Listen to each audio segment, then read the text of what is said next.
Hello,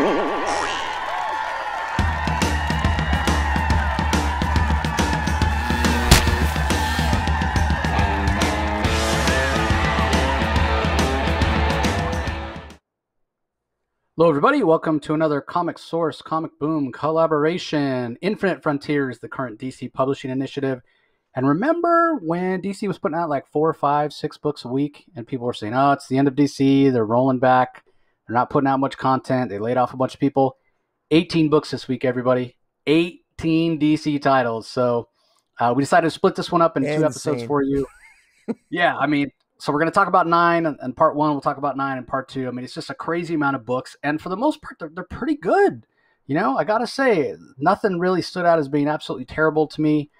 So yeah, all the rumors, the demise of DC, obviously, as we said at the time, were just nonsense, really. So we're going to dive into the books because there's so much to talk about. But real quick, before we do, I want to remind everybody that coming up this next Sunday, August 1st, I will be at the Terrificon Comic Book Convention at the Mohegan Sun in Connecticut.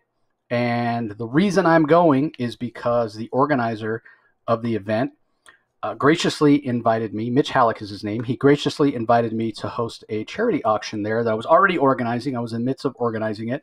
It's for a little 2-year-old boy named Titus who's battling leukemia. And every Friday he goes in for chemotherapy treatment. And every third Friday, in addition to that, he has chemotherapy treatment that's injected directly into his spine to keep the cancer from spreading there. And he also has to have a platelet test before every treatment to be sure that his platelets aren't low. And if they are, he has to have a blood transfusion. So you can imagine for a little 2-year-old guy, it's a lot, right? He's got 5 siblings and parents, and they're just dealing with this ordeal together as a family. And there's a lot of love there. So it's a great cause. If you're going to be at Terrificon, the auction is going to be on August 1st, as I said. Room B from 1 p.m. to 2 p.m. If you're not going to be there, you can still participate. We're going to broadcast it on YouTube. We'll take bids via YouTube. So go to the Comic Source on Twitter, twitter.com/the Comic Source. Right at the top, there's a pinned tweet where you can see all the details. You can go to lrm.com. You can find the details there on the Comic Source section of LRM Online. And also on that Twitter thread, you can see all the items. We have some really great things like original art from Adam Gorham, and a cover sketch of the Hulk by Todd Knock. There's an original Kyle Rayner Green Lantern from V. Ken Marion. There is a page from Nicola Scott's Wonder Woman run. I think it's page 18 from issue number 2, her first issue of Wonder Woman in the Rebirth era. So there's tons of great stuff. Some really rare items. Probably the rarest item we have, Let's Play, which is created by a creator named Manji. She has one of the most popular webtoon comics, digital comics in the world. Millions of people read this comic, actually, right? So they just recently put out some trade paperbacks. They ran a Kickstarter to collect these digital comics that had never been in print before. Well, she was nice enough to donate the press printing proofs for the cover for Volume 1 and Volume 2. These are one-of-a-kind items. So you will have the only one in existence. And I should also mention that Let's Play has been optioned for an animated series. So if you're a speculator, you know, like I said, millions of people read this webcomic. It's been put into print now, and you can have the one and only, for Volume 1 and Volume 2, the one and only printer's press proof for those trade paperbacks. And I imagine if it goes to series, I mean, they're probably valued at around $1,000 from what I was told by the publisher. And if it goes to series and gets even more popular, you can only imagine. Like, imagine having the one and only printer's press proof of like Walking Dead, like the first or second trade, and how much that would be worth, right? You'd be the one that could say, I'm the only one that owns this. So we have a lot of rare items like that, and it's for a great cause. So tune in. You might find something you like. If you're going to be at the show, certainly join in. There's going to be some giveaways as well. Nobody's going to leave empty-handed that attends the auction in person. So really appreciate the support, everybody. And even if you can't be there or you don't have the means to bid on anything, please just share it on social media, retweet it on Twitter, throw it on your Instagram. That way we can have as many people show up to the auction as possible. So yeah, we'll put some links below this on YouTube as well under the reviews, so people can follow it. That can link on it too. Yeah, I mean, there's tons of great stuff, everybody. A lot of signed trades. There's a Jimmy Palmiotti Batman sketch. So yeah, there's Right on. there's tons of great stuff. So all right, well, let's go ahead and dive into the books for this week. Starting off with Action Comics number 1033 from writer Philip Kennedy Johnson. Daniel Sampere is the artist. Adriana Lucas handles the colors. Dave Sharp on letters. It's War World Rising Part 4. What did you think of this one, Rocky? I gotta say things are gradually. I think, dare I say, they're gradually improving. Philip Kennedy Johnson continues to find his footing. Initially, of course, he's building off of Brian Bendis' storylines, and he did of course say it's well established that he is following Bendis' continuity for good or ill, and he's actually doing, I think, a pretty good job here. At first, I described it earlier on as putting lipstick on the pig, so to speak, but he's actually making it his own. And I was actually really impressed with Philip Kennedy Johnson's scripts here. This is part 4 of War World Rising, and he starts off by making it by building on what happened last issue. Was we have the Genesis fragment. The Genesis fragment is actually in the it's being guarded by the Atlanteans. The Genesis fragment was a small fragment, a rock that had powered the Warzone warship that had come from Mongol's battle world and from Mongol's war world. And in any event, on the ship were Kryptonian refugees, but while the Kryptonian refugees are within Superman's Fortress of Solitude, where Lois Lane is looking over Theola and her other refugees, the main world is close to World War III, fighting over this Genesis rock because it's very powerful. And the Atlanteans are quite angry at Task Force X. Of course, your favorite character, Jace, Amanda Waller, naturally sent. Yeah, she sent in a team to try to steal this Genesis fragment, and this causes a lot of tension in the Justice League because the Justice League is now debating in terms of what to do. Aquaman is no longer he's no longer leader of Atlantis. Atlantis now is democratized, so it's basically the Lexit's leaders now. He's not the monarch of Atlantis, nor is Mira, so he doesn't have a lot of influence over what Atlanteans decide to do. But they say if you try to take this Genesis rock, which was basically the ship landed in the ocean, it's their territory, they're going to have words. Batman tries to encourage Aquaman to speak to the Atlanteans. Meanwhile, Black Adam, and it's actually a fairly good discussion around the table between Black Adam and Hippolyta and Superman getting in on the discussion. Thankfully, Naomi doesn't have anything to say. And I'm pretty sure the only reason Naomi doesn't have much to say, it's primarily because it's somebody other than Bendis writing the script. And by the way, Naomi is there. Her back is to her back is actually to the reader. But in any event, Superman is really more concerned the fact that he's got a Kryptonian, or what he believes a race that are related to Kryptonians, with slaves on the ship, slaves that need their help, and he's got in the fortress. Lois is taking care of them. And Superman's really concerned about that. Runaway slaves, running away from a war world. And one thing that really stands out here that Philip Kennedy Johnson manages to do very well here, in a much superior way than Bendis ever could, is I actually really got into the mind of Theola here. She is, one thing that Mongol did, he had all his slaves up in chains, and they have this saying that for he who holds all chains, and the person he who holds all chains is Mongol himself.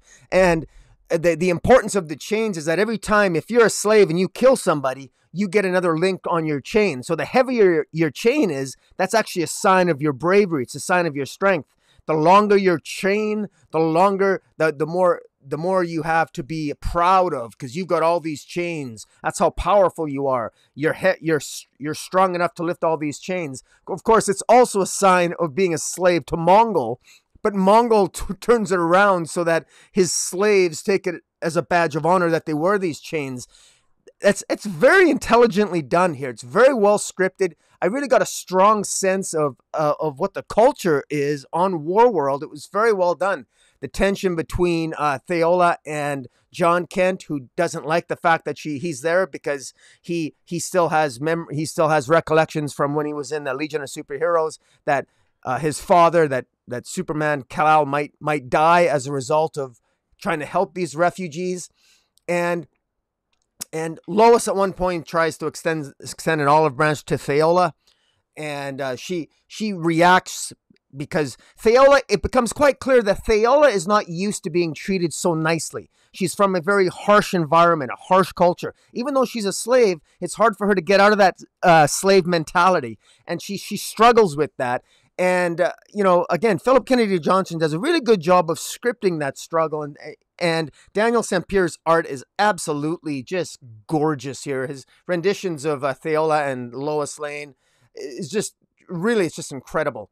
The brilliance of Mongol here. Everyone suspected that this was likely a trap, that these Warzone warships showing up on Earth was likely all part of a ploy, and in fact, that's exactly what it was. Mongol has one of his minions actually carry some sort of device that allowed them to escape, and there's quite a graphic scene where one of Mongol's his own minions actually ripped this device out of the body of their one soldier, and of course, it's considered an honor to die for Mongol. And again, and apparently the language that they speak on Warworld is Maltsunikal is the language. Maltsunikal. Anyways, thankfully we got the translations. Anyways, really great art. Just some really great scenery here, and Superman gets involved in the altercation between the Atlanteans and the Americans, because the Atlanteans won't allow any American ships to cross their waters, where this Warzone ship is located, inside of which the Genesis fragment resides. And meanwhile, Theola is watching as is at the fortress, looking over her fellow refugees who are still healing. Meanwhile, she's getting more and more powerful from our yellow sun, because she's used to being on Warworld, where it's a red sun and there's a red sky and the ground is always humming. Earth is different. Earth is beautiful. It has a blue sky. She's growing more and more powerful every day. And she really struggles with what she knows she has to do. She's there to portray and to do something bad to Superman and the L family. It's quite clear, and we don't know what that is, but it's fair to say it's not very well. And Mongol sends his troops, his other minions in to threaten Theola, because he has doubts as to whether or not Theola will carry it out. Lois Lane sees this, and Lois Lane, in great Lois Lane fashion, weapons up. There's all kinds of weapons in the fortress. There's a gorgeous scene of her taking a shot at the Mongols minions and saying, if you pick a fight with one of us, you pick a fight with all of us. It was really good. And yeah, I quite enjoyed this. I was actually really pleasantly surprised. And I'm actually really, we know how this is going to end up in Future State. At least he's going to end up fighting in, but the journey getting there is actually very interesting. I really enjoyed this, man. I don't know. How are you with me on this or not, Jace? So I sort of have mixed feelings, right?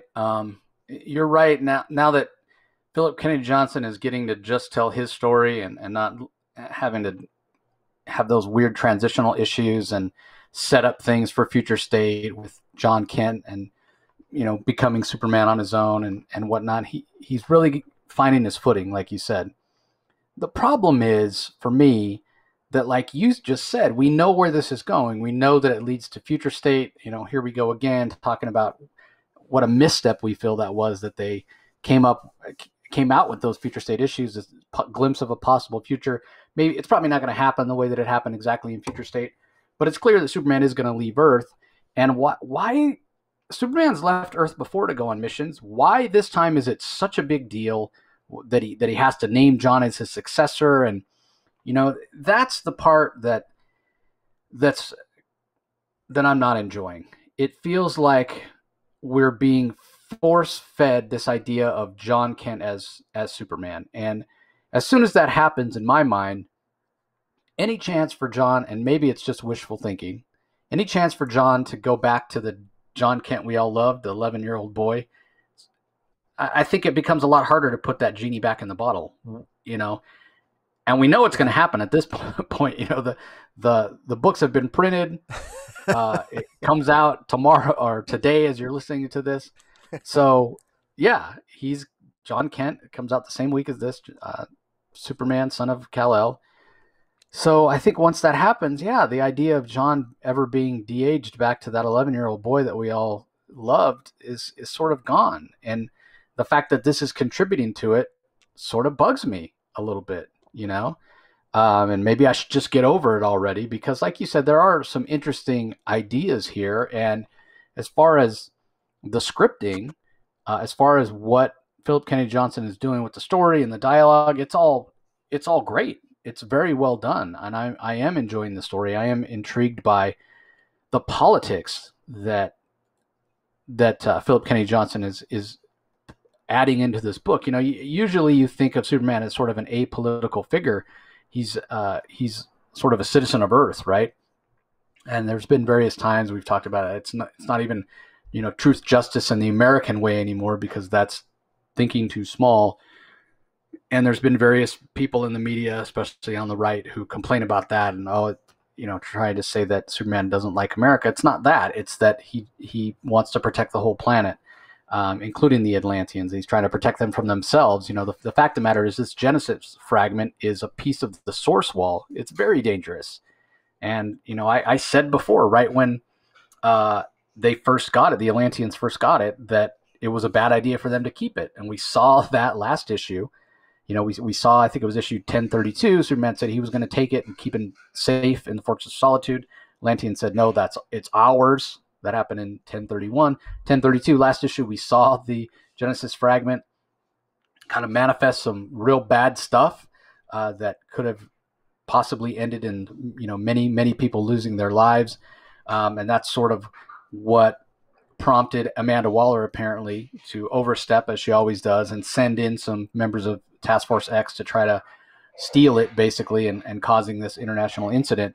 And so I completely see where Superman is coming from. And to my point earlier, he should just fly in there, grab it, and leave. Be like, I'm making this choice. Doesn't have anything to do with any government or whatever. I'm sorry, it's too dangerous, and I'm just making the choice. It's not usually Superman's way. He's not that heavy-handed. Superman and the Authority from last week by Grant Morrison notwithstanding. So, like I said, we're just not used to seeing this sort of political side of Superman, and we're not used to seeing him express his opinion so forcefully like he does here. And it's clear that he cares a lot about these possible Kryptonians that are out there on World, the fact they're being enslaved, and maybe he's thinking about the fact that he's been a little too insular. His viewpoint has been a little too skewed to Earth. And so maybe that, if you think of it in those terms, then it makes sense. I'm going to go not just to free these slaves from World, but really to have a bigger idea of what's going on in the galaxy. Maybe I need to keep a bigger idea or a bigger understanding and have a wider view of what's going on in the galaxy. I trust John to protect Earth. I think that's where we're headed. But again, it just feels so editorially driven rather than creatively driven. And so that's the part that doesn't sit well with me. Honestly, I'm probably going to feel this way about a lot of stories for a long time. And it all goes back to kind of the convoluted nature of editorial at DC since, I'd say, late 2019. This idea that was driven by Dan Didio of, hey, let's celebrate all the generations. Let's do 5G. We'll have the older generation replaced by the newer generation. And would that have lasted or whatever? And then trying to shoehorn and use some of the ideas for work that was already created, whatever. It's been a lot of stuff, right? And you wish you could go back, but you obviously can't. But you wish you could go back and just if Didio was going to leave, you wish they'd made that decision sooner before everything got all convoluted, and they're trying to, like you have said many times, put lipstick on the pig. Right? They're trying to use some of these ideas, and it's not necessarily working, and we're going to end up with 2 Batmen. Now we're going to have 2 Supermans. One's out in space, John Kent back here on Earth. Maybe that was the whole reason. We blame Bendis, right? Like, Bendis, why did you age up John? We hate it, we hate it, we hate it. It's entirely possible that was one of the things Bendis was told that he was supposed to do. We know Didio brought him in, and there's no big surprise if 5G was being planned that far back.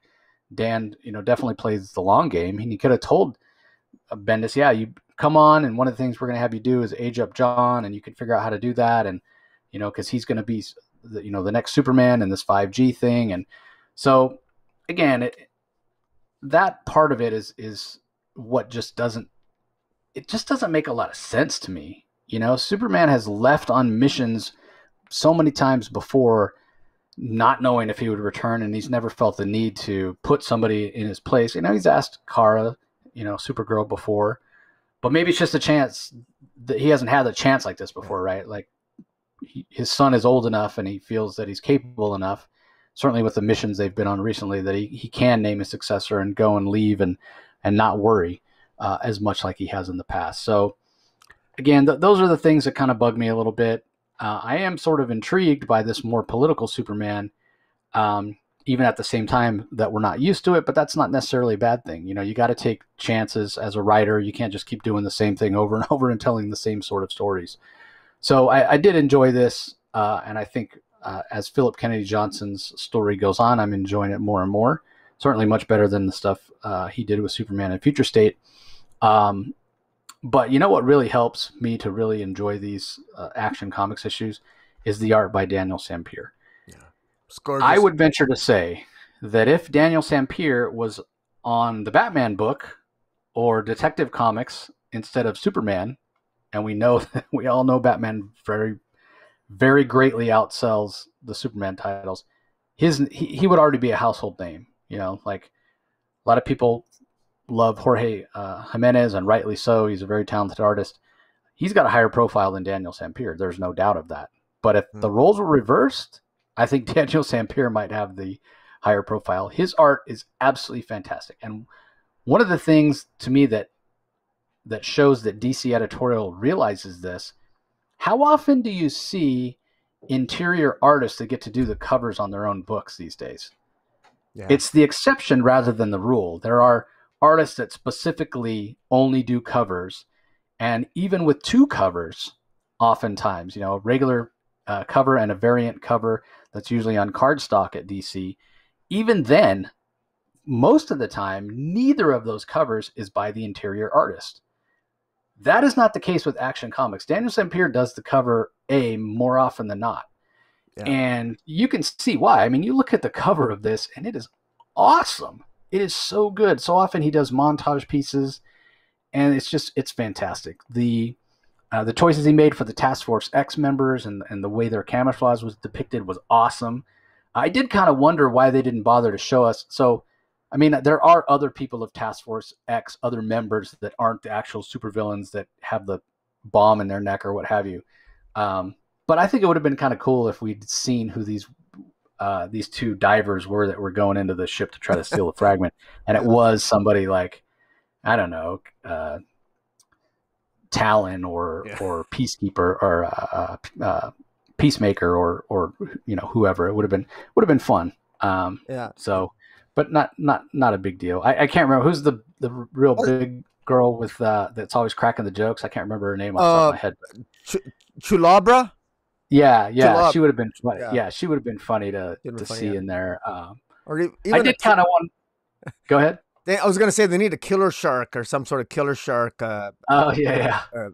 Villain. I mean, it's perfectly suited for the sea. They need some sort of aquamarine super villain to do it. But yeah, I mean, Black Manta would have been an obvious choice, but he's not a member of the team anymore. But the other thing I thought was, as it was going on, I was reading the first couple of pages. I was like, really, these guys are just going to swim in there and steal it out from underneath the Atlanteans? Like, the Atlanteans should be able to feel the movement of the water. I mean, these people might be invisible, but being invisible in the water is not the same as being invisible on land, I mean, you're still going to notice the water's displaced, right? And the bubbles from them kicking, but then they did get caught, and maybe it was because of those things, so I didn't mind it so much. But yeah, I mean, I enjoyed this greatly. I think that the Action Comics has been getting better and better.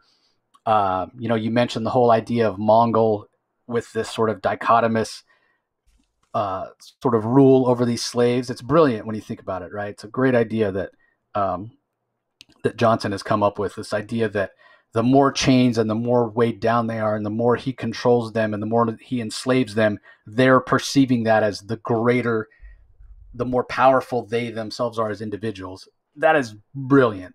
It's brilliant on Mongols, diabolical on Mongols' part. Maybe I'll use that word, and a brilliant storytelling choice by Kennedy Johnson. And the other thing is, whoever the little baby is that's like one of Mongol's lieutenants, that fascinates me as well. Like, it's this little baby in like a bubble head, like a little infant baby, but it's got this giant robot body. So what's that all about? That's really interesting to me as well. So yeah, I thought it was great. I thought the art was fantastic. I mean, there are several pages in here that are just stunningly good. The one where the sun is shining through from behind Superman and John and Supergirl as they confront the Atlanteans and the U.S. military that are about to start shooting and killing each other in the middle of the ocean is just fantastic. So yeah, there's a lot to like here. And I would say the backup story with Mr. Miracle and Midnighter, which is written by Becky Cloonan and Michael W. Conrad, with art by Michael Avon Oming and colors by Takasomi, Dave Sharp on letters. It's starting to make some sense to me. It's been a bit convoluted. We know that Midnighter's stuck in this loop. We saw that in the Future State Superman Worlds of War, where this story sort of started. And now that Midnighter and Mr. Miracle have teamed up, and as Midnighter sort of explaining to Mr. Miracle what's going on, things are starting to fall in place. It's starting to feel a little less convoluted. And I'm normally not one that says, wait for the trade or read that in trade, because I know how important the sales of the monthly comics are. But man, if you're a fan of Midnighter or a fan of Mr. Miracle, or you just like the beginning of that story and the Future State stuff, I would say wait until this whole story is collected and then read it together, because it's going to make a heck of a lot more sense then. And I'm almost to the point, like I'm starting to enjoy where this is going, even though I'm not a big fan of Midnighter. I sort of credit Brandon Thomas, who's the writer on or Brandon Easton rather, who's the writer on the Mr. Miracle Shiloh Norman miniseries we're going to talk about later in the episode. He's making Shiloh Norman so interesting to me, because Shiloh Norman, I'm like, we're talking Mr. Miracle, give me scot-free. I don't want to read about Shiloh Norman. Yeah. Well, Brandon Easton has done such an incredible job. I'm starting to come around to being a fan of Shiloh Norman. And so, because that's the Mr. Miracle that's in this story, if I do decide, and I'm almost there with the story that Cloonan and Conrad are telling, if I do decide to reread the story, it will be reread when it's all collected, or when I have all the issues and I can sit down and read it from start to finish, because I think it'll make more sense. But I don't know. I felt like this was a step in the right direction, starting to get good. Maybe it's the little bit of the buddy cop humor between Shiloh Norman and Midnighter that we get here. But yeah, I think it's heading in the right direction. So did you read the backup on this one, Rocky? I read the backup, yeah. I actually, it's kind of funny. You say you're finally starting to maybe appreciate the story of what Midnighter's doing here. I actually am getting more and more frustrated with it myself, and I usually try my best to explain what I think is happening in the story, and I really think that I think it's going to read terrible as a trade. Because I've read them together, and they don't. I really think that this is Becky Cloonan's worst scripting in a long time, along with Michael W. Conrad's. This doesn't flow well, and it's very choppy. Future State was very choppy to begin with. It started off confusing as hell, and I mean, I can piece it together, but I don't think it's gonna. This is not doing the Midnighter any justice, and thank God we have the Mr. Miracle, the Source of Freedom series with Brandon Easton, because he's doing a great job making us love Shiloh Norman, because otherwise I certainly wouldn't love him reading this backup feature. this is just Midnighter rescuing Mr. Miracle because Andre Trojan of Trojan Solutions stole a mother box, and he's using the mother box to power up his technology because he essentially wants to convert humanity into robots, or he wants to become a robot himself because he has disdain for humanity itself, because he thinks we could all be better off being computers. And this is a future that ultimately Neridium is a power source that is the exhaust from Warworld, and Neridium is something that also Andre Trojan is ultimately going to be wants to obtain, and in combination with the mother box and Iridium in future state, he wants to create something that is even more deadly and powerful than kryptonite. And this is a future that Midnighter wants to prevent from happening.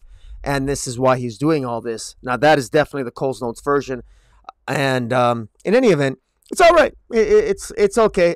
I will say this. I can't believe I'm saying this, but the art is actually growing on me. Kudos to Michael Avon Oming. His art is actually starting to grow on me. I finally got accustomed to it. But in any event, I'll be glad when it's over. Let's put it that way. All right, fair enough. All right, well, on to the next book. We're going to talk about Batman Reptilian #2, written by Garth Ennis. We have art and colors by Liam Sharp. Letters are by Rob Steen.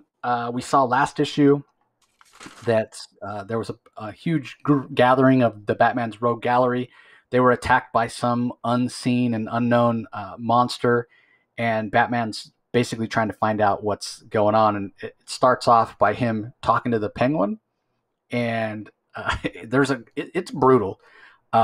Rocky specifically mentioned how after reading the first issue, we felt this is a Black Label book, so it works perfectly fine. This is a very different Batman. He's a little more brutal. Or maybe the word is a little more callous, right? Like he's not necessarily out to save anybody. He's not killing anybody, but he's not necessarily out to help anybody either if he doesn't have to. He feels like these criminals have sort of made their bed and they're going to have to lie in it. And so the book starts off and he's talking to the Penguin, who was at that gathering and is wounded, and he's asking questions, trying to get answers from the Penguin, and the Penguin's, kind of moaning and groaning, and Batman tells him, don't try and move because what you're holding on to is supposed to be on the inside of you. I don't even know why you're not dead yet. He's not moving to help him. What you're holding on to is supposed to be on the inside of you. And then he mentions, there's only two, or even the Riddler's in a coma, and there's only two of his men that's even survived. And while he's saying that, one of the men's like, he goes, make that one of the Riddler's guys who survived. So he's just letting him die. He doesn't care, right? He's not killing him, but he clearly doesn't care. And so he's trying to get answers from the Penguin about who did it to him. And the Penguin's talking about it felt like he didn't even want us. He basically, this monster or whatever the heck it was, came and tasted us, is what he says, and kind of spit us out. And so Batman is actually thinking about that and running some tests. He obtained some of the Penguin's blood to see if whatever bit him left any traces. And he's talking to Alfred, and he's basically saying, yeah, you know what else bites people and lets go is a great white shark, right? Like if it's under the water or whatever, and it sees a surfer, that silhouette, that shadow of the surfboard from underneath, it looks very much like a seal to a shark. And it's like, it's got to be pretty embarrassing to get bit by a shark and then flounder hundreds of yards to the shore, knowing that you weren't even good enough to be eaten by the shark, right? And so Batman's saying the same thing about these thugs. It's clearly this thing, whatever it is after, it's not after just a common thug or even villains like the Penguin or any of the other Rogues Gallery Joker or whatnot that were there. What is it really after? And so in this issue, he goes looking for answers. He tries to track down some other people that were there, tries to figure out what's going on with the Joker, and ultimately he tracks down the villains Mr. Freeze and Poison Ivy, who have sort of teamed up to try to be safe together. And he gets there right after they've been attacked once again by this mysterious villain, whoever it is. And Mr. Freeze is hanging upside down with broken arms and broken legs, and Batman's just like, all right. Again, doesn't move to help him necessarily. And he's like, yeah, what can you tell me? about this? And the answer is not much. We really don't have any idea at this point still of who the big bad is in this story. But the art by Liam Sharp, it's all painted, and it's gorgeous, and it's moody, and it's so creepy. I know Liam had said he was kind of drawing inspiration from the Arkham Asylum series or one-shot graphic novel, whatever you want to call it, from Grant Morrison, that was painted by Dave McKean, who Liam loves. And I know Liam would say that he's not in Dave's league at all, because that's kind of how Liam is. He's very humble. But I'm very reminded of the sort of visceral art of Arkham Asylum and the mood and the emotion that art evokes. They're different styles, obviously, but I think the art is fantastic. It's so emotional, and there are times where it's a little more abstract and things are elongated, and Batman's ears or costume or cape or what have you, and it helps set that tone and that mood that you're just engrossing yourself in this really creepy mystery of Batman pursuing this giant villain, whatever it is. And again, like Rocky said last time, this is such a different Batman, a Batman who is less concerned about the survival, I guess you'd say, of his rogues gallery. And it's sort of refreshing in that way, to just see him go, well, you're making your bed and now you're going to have to lie in it. So yeah. I will say I didn't feel like we necessarily got as big of a chunk of story in this one as we did in the first issue. And I think that has to do with the opening scene in the first issue, which felt so sort of weighty and set the tone for how this Batman is when he confronted the guy who had just been acquitted of charges of assault or what have you, the boxer. Which, again, very smart for Garth Ennis to do that, to really show us that's a different sort of Batman.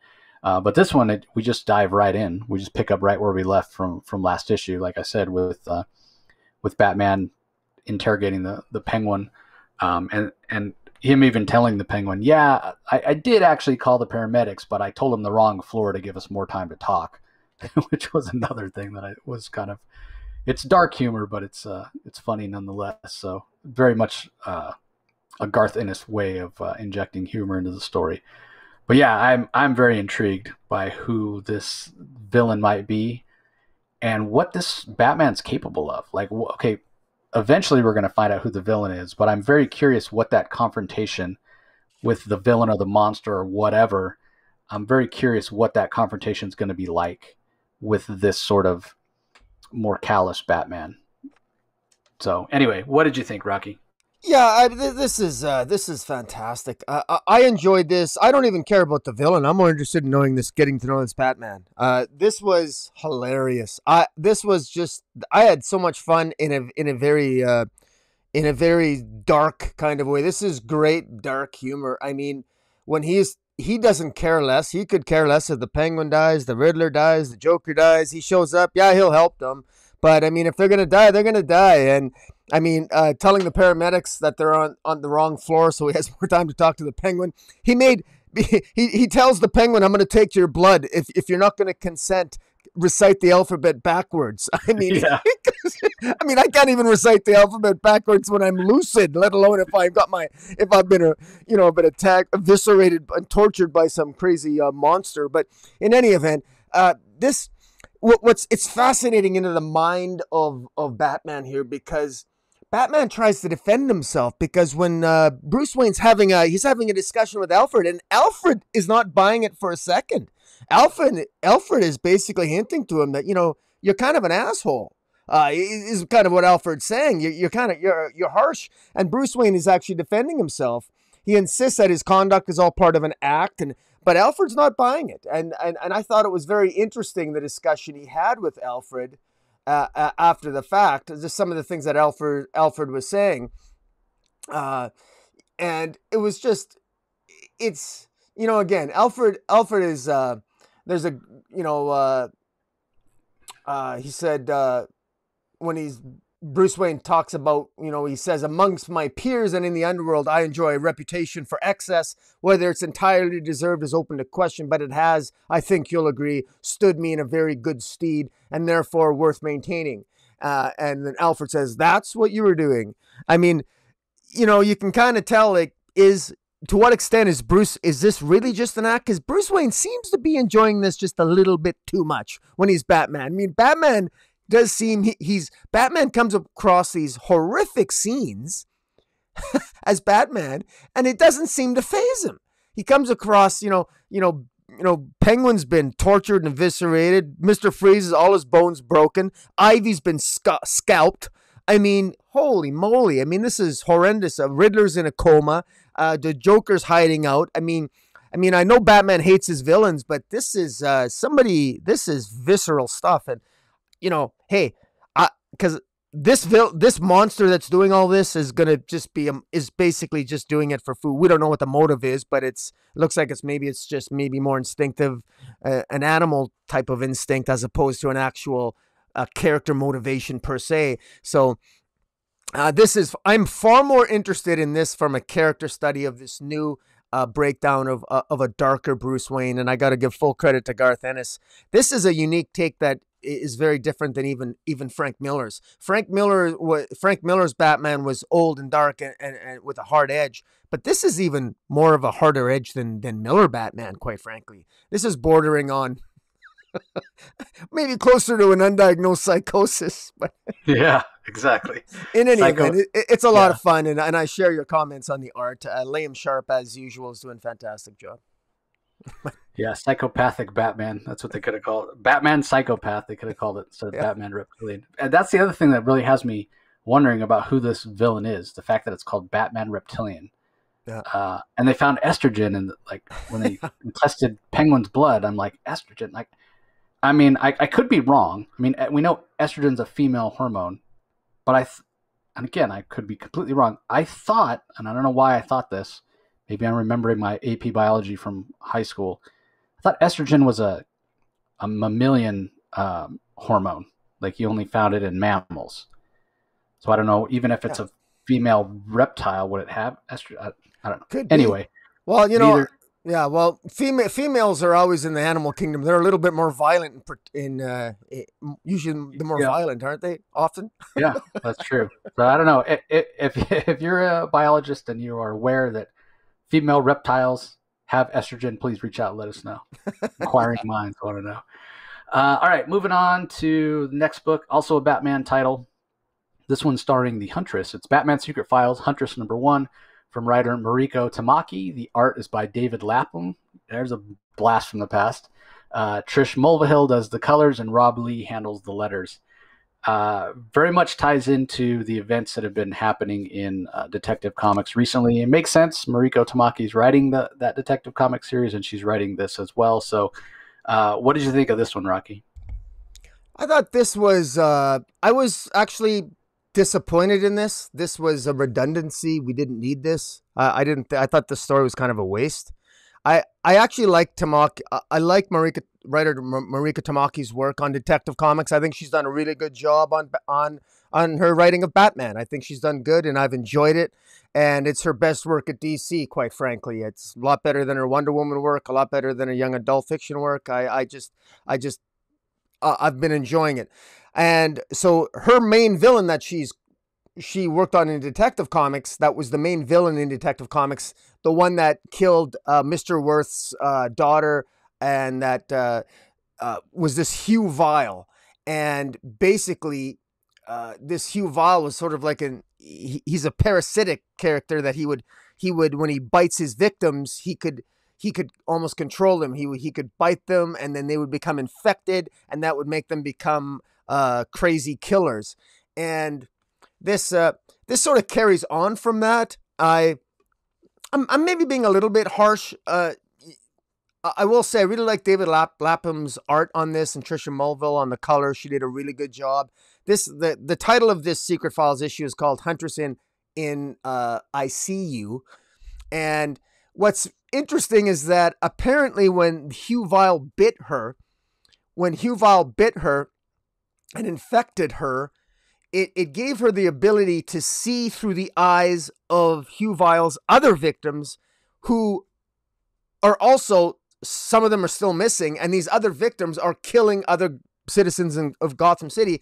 And because she can see through their eyes for some reason, and she's not infected anymore. This is Huntress waking up in the hospital.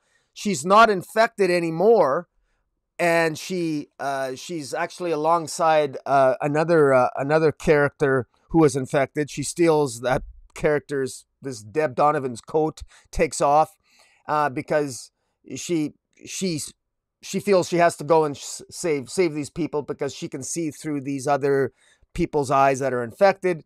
And that's really the entire issue. This is a 37 pages long, or maybe 32 with ads. I'm not sure, but this is kind of pricey, and it's just her running around Gotham.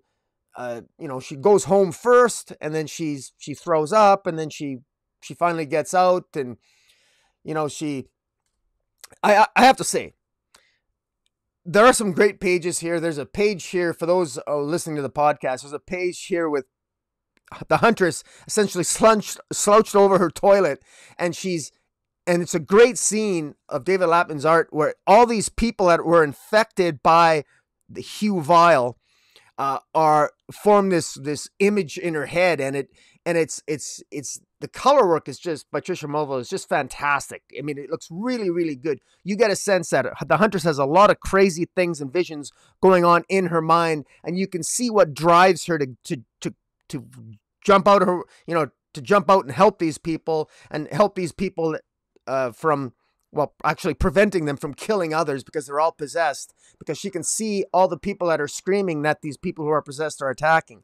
And so artistically, this is one thing that really saves it for me. I really enjoyed, visually, this was really great to see. There's a great scene with Huntress looking in the mirror, and as she's staring into her own eyes. In fact, the close-up of the eyes here really came through in different panels. She stares at her eyes, and her eyes turn red when she sees through the eyes of someone else. And so that was well done by Tricia Mulville, the colorist. And then the rest of the issue is her just chasing down all these people that are possessed and attacking others. And again, it's kind of gory. It's sick because there's maggots that come out, green maggots that come out of the eyes and the nose and the face. And, again, very well done. But again, the visuals are fantastic. There's a 2-page spread with them at a drive-in. Absolutely gorgeous. And unfortunately, those watching on YouTube, I don't have the layout to get a full appreciation of the 2-page spread. But this is going to be, I can't wait to pick this comic up. It's good. Visually, this is a really great comic. I just felt that the story-wise, it was just her running around. It was a beautifully drawn issue of Huntress just running around, stopping people being attacked. And then ultimately at the end, just realizing that, oh my God, she realizes that Batman is infected, and that Batman is likely he's infected. So she's got to rescue Batman because she bit Batman and Batman's infected. That part baffled me a little bit because I would have thought that she would know that Batman's been infected, or that Batman would have already checked to see if he was infected. But in any event, it's going to be continued in Detective Comics 1041. And, I thought this story could have been told in 8 pages. This literally could have been an 8-page backup to Detective Comics. It didn't need to be 32 pages in a Secret Files issue. I really think this is a waste of issues, except for the fact that the art here and the coloring by David Lapham and Tricia Mulville is so fantastic that I'm glad we got it for that purpose. So I'm sort of torn here, but I do think story-wise, it's a little longer than it needed to be, but beautiful art. Yeah, I sort of agree with you. And not necessarily for the exact same reason. So I'm not a big fan of the Helena Bertinelli version of Huntress. I prefer the old Helena Wayne version. But it makes sense, with... It happened after Crisis on Infinite Earths way back in the day, and when there wasn't an Earth 2, so it made sense for them to change it and whatnot. But I don't know, her tendency to be more violent, the fact that she's got this whole thing of she wants revenge on her own family for them being a crime family and whatnot. I don't know. It all sounded very cliched and didn't work for me. It was just kind of tropey. So this is really the first time I've read a solo story from her that I enjoyed for the most part. I liked more than I didn't. I do agree with you that if it's important enough to tell the readers that Batman's infected, then yeah, you should have put it in the regular detective book, and you easily could have done this in a backup, maybe in this week's Detective Comics 1040 leading into 1041.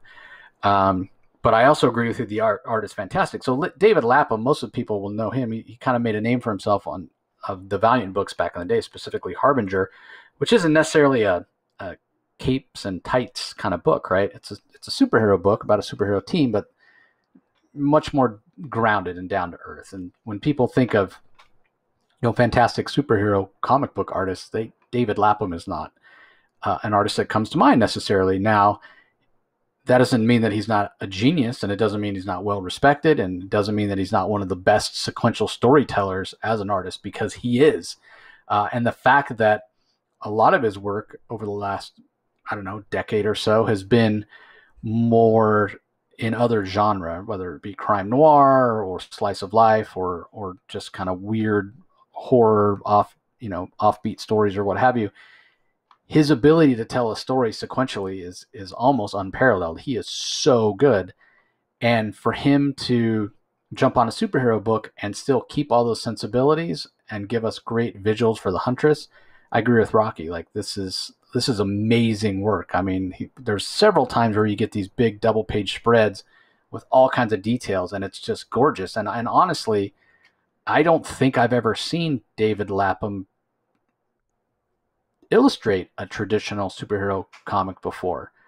Not to say that I didn't think he could, but I don't remember ever seeing him do one. And I'm blown away by how incredible this is. It totally works. And I was really impressed. He still keeps that quirky sense of style, and there's plenty of gross moments because, again, like Rocky said, the whole idea of the eyes. And at the end, when Huntress is confronting this guy who's like trying to chop his way into his girlfriend or wife's apartment, and he zooms in on the eye right as the parasite breaks through. I mean, it's grotesque. I mean, it is not for the faint of heart. It is nasty. So yeah, the art and the color work, rightly so, giving a lot of credit to Trish Mulvihill because the colors are outstanding. Really helps set the mood and whatnot. But I'm still not a big fan of Helena Bertinelli. And I do sort of agree with Rocky. Like, I didn't necessarily see what the point of this was, other than just to give her the spotlight and to, get people to buy another book. I feel like a lot of this could have been in the pages of Detective, and maybe should have been in the pages of Detective Comics. And one last thing that I didn't really understand. So it used to be these Batman Secret Files books were really like secret files, right? Like, they tied in, you'd get some who's who type pages, you'd get some unknown stuff from the past, there'd be some big revelations. There's nothing about this book that's secret files. Nothing. Exactly. Yeah. And, you could say the same thing, maybe a little bit to a lesser extent, with the Signal Secret Files that we had recently. At least that was, focusing on Duke Thomas, and he's not a character that's really showing up in any Batman books right now. So in that way, it was, I guess I could see using the word secret. But this is all about the storyline that's currently going on in Detective Comics. So, and Helena Bertinelli has shown up in the main story and was in like 3 or 4 issues of backup stories. So there's nothing secret about this, and there's nothing filesy about this either. So I don't know. It seems very strange to just call this Batman Secret Files. I don't know. It's just a misnomer. Just call it, Huntress versus Vile, or what. I wonder if is maybe the secret of this secret file does Helena Bertinelli now have a secret power? Does that virus? Because why is she able to see? Because she was cured. Like, It's mentioned. It's actually mentioned in Detective Comics 1040 when we review that. When Oracle inquires of the nurse, she's told that Huntress the virus is out of her system. So if the virus is out of her system, how come why is she seeing through the eyes of these other victims? Is there something that because Huntress even asks in this issue, why, it's out of my system. Why do I have this? Why am I feeling this way? So maybe something is up. Who knows? Like, I know you hate that. I know that you particularly hate, when we don't need more superpowers in the Bat family. Keep them out of the Bat family. But who knows? Maybe this might be something long term. We'll have to wait and see. Yeah, I mean, I guess I could see that, but again, I don't think it warrants calling this secret files. Again, if it's important enough, and this is kind of how I felt when I was reading it, because I did enjoy the issue, I enjoyed the story more than you did, and I think we both really enjoyed the art and the colors. But I did sort of feel like, along with feeling like I don't understand why it's called Secret Files, I did feel like if it's important enough to tell the story and to put it out there and expect people to buy it, then it's important enough to be in the pages of Detective Comics to add to that story. So the other thing that I should mention, and you have the cover up right now, if anybody's watching on YouTube, both of the covers are pretty damn fantastic on this book. So maybe that's why it needed its own book, so they could give us these awesome covers. Show it off, yes. Yeah, because they definitely are pretty cool. All right. Up next, we have Batman Superman number 20 from writer Jean Luen Yang. Yvonne Reis returns on pencils, Danny Mickey on inks, Sabine Rich on colors. Seda Timofanti does the letters, and yeah, that's it. That's it for the creative team. So I do find this interesting that this whole story continues that we've been getting about the Auteur IO and these different worlds and whatnot.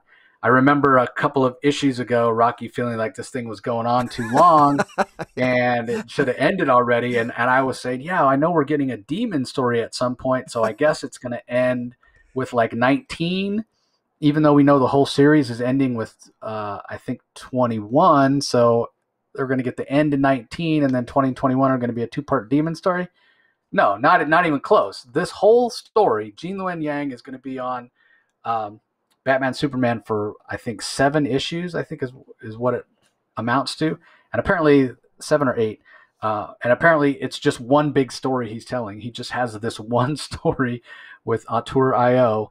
And again, it's keeping with the film motif of this Auteur IO villain who is basically a spin-off of Brainiac, who, that version of Brainiac way back from Convergence that's captured all these worlds and whatnot. And for whatever perverted reason, he wants to make one perfect world. And the way he does that is he gets his minions to splice them together. All the worlds are film reels, and he can splice the film reels together, and that's basically the merging of worlds. And we see that here with the Demon's world and the world of Tomorrow, which is the world that the version of Superman that's been starring in the story the whole time has shown up in.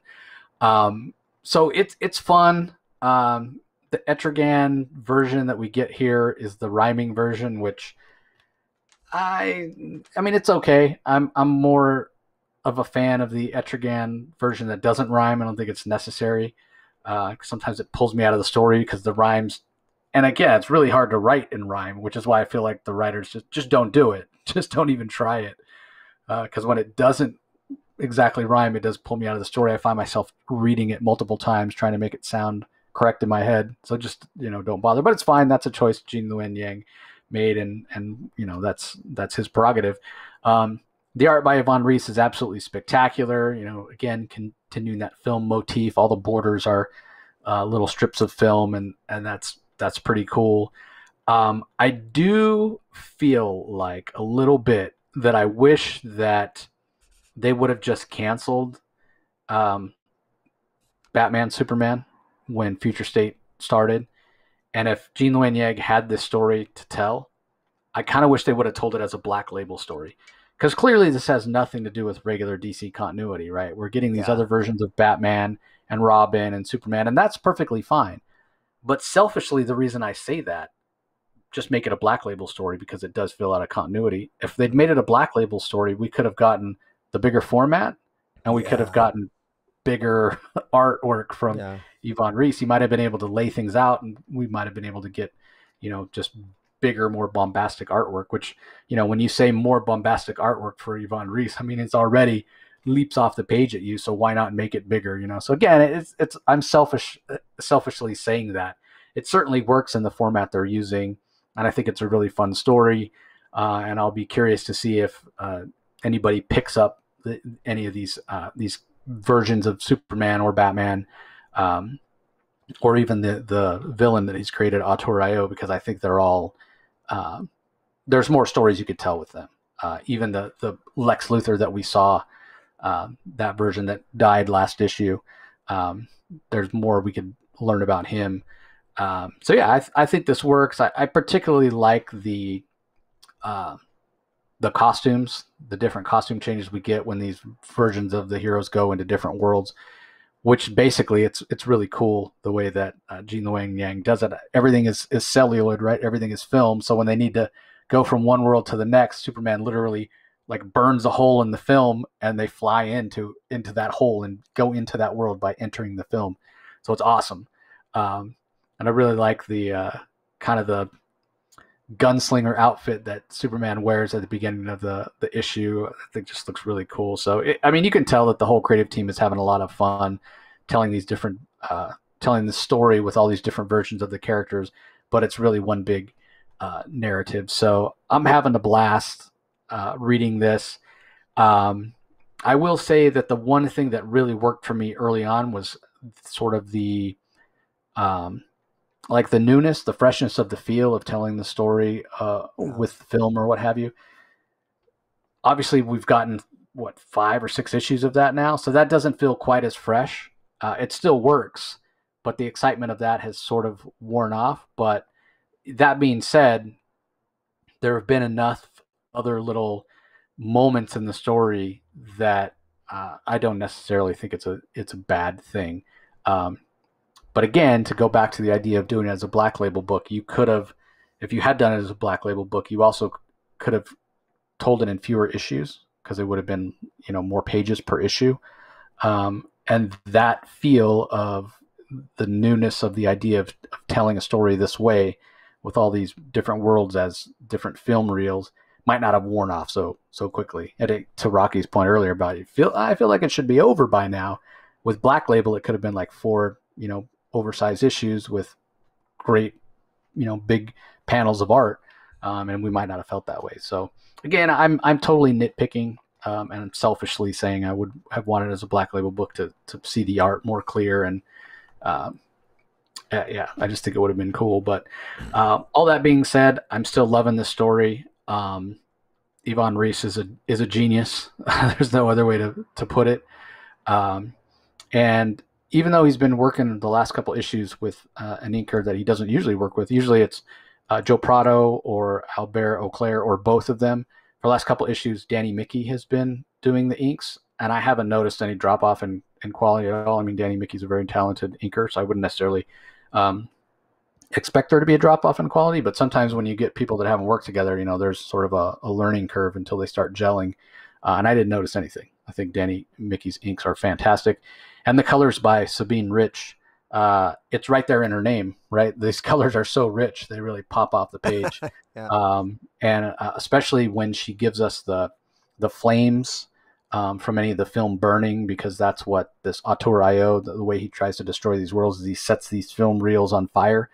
And all that's not drawn. That's all just by the color artist. And she does a fantastic job. And she gets even more into that idea of bringing flame and things burning, because like I said earlier, Etrigan, his world and the world of Tomorrow are being merged. And so there's lots of burning going on in the world of the Superman we get in the story as well. And she, again, that's all her, and she does a fantastic job. So I sort of don't want Jean Luen Yang to stop giving us Superman Batman stories, but again, maybe he only had this one in his back pocket, and he needs to take a break before he can think up another one. But yeah, I think this is going to be one of those stories that sells really well in trade. Would not surprise me at all. So anyway, what were your thoughts, Rocky? Still ready for it to end? Going on too Well, long for you, or what? uh, I am I. Yeah, I think it has dragged on, but at the same time, it's so obvious that they're having fun doing this, and this is just an absolute clinic workshop for artists. I'm staring at a page here. It shows Arturo wrapped in film strip, and you can see the film strip and the different shades in the film strip, and the coloring by Sabine Rich, incredible. And what a truly original way of looking at the idea of parallel worlds and alternate universes, about thinking of it like. And there's actually a page here where they're literally, it shows them connecting the two film strips, connecting the two movies, the demon movie of the fiery pits with the Man of Two Worlds of the Superman movie. It's combining. It's literally splicing the two movies together, combining the worlds, and it's just, it gives a very good visual metaphor and a visual reference to the idea of merging two universes, and it works. And this Arterio, he's just, obviously he's devious, he's evil. It's a lot of fun. And how Superman, like you said, and there's a page here where you could see the film strips, the two worlds merging together, the demons from hell merging into, essentially, I guess, Metropolis or Gotham City, as the strips are spliced together. That full page, just on that one page, it's just incredible. It really is good. If you just stop and look at the page, and just even looking at the sides of the page and seeing the sides of the film strip, you can see them burning and being spliced. And then, like you said, Superman burning his way, but just enough burning his way, using his heat vision to get into the film strips, as there's literally two double page spreads, one after the other. And I would love to ask Ivan Reis how long it took him to do those two double page spreads. Absolutely gorgeous, truly gorgeous. Yeah, there's a lot of detail there. It's just incredible. I'm staring at it now, which unfortunately it can't do it justice on for those listening on the podcast. I can't. I'm only showing one page I can only show one page at a time. Just the nature of how we have this set up on YouTube, but it's really is gorgeous. I could take time and literally just stare and see the details in all the films and the different colors, and Sabine Rich, how she changes the shading on each individual film strip. It seems. That's. Wow, that's dedication. It's impressive. It's really impressive. Yeah, you remember issue 19, Ivan Reis had a lot of help in the different various eras. And that's probably why, because he was needing to get to work on those two double page spreads. So yeah. But no, it's quite good. And this issue ends with the demon being in, basically, I guess, Earth Zero in our universe, or the mainstream DC universe, and he's making his way to the Fortress of Solitude, where he wants to utilize the weapons in the fortress to destroy the world. Because remember, Arterio's master plan here, he wants perfection, and the only way to get perfection is to merge all the best movies together to create the perfect world. The perfect movie will create the perfect world. That's the metaphor. And again, it's a lot of fun. I mean, yeah, I really want a Superman shirt with this symbol that he has. It's much more simplified S. I would take it either with the gold shield with the red S that this version of Superman has, or the red shield with the black S that the robots have on the last page. Either way, I just think it's kind of retro. And it just looks cool. I would love to have a Superman shirt with that symbol on it. So anyway, on to the next book we're going to talk about. Brian Michael Bendis is the writer. Alex Maleev, art and cover. David Stewart on colors. Josh Reed on letters. It's Checkmate issue 2. Dare I ask, Rocky, what'd you think?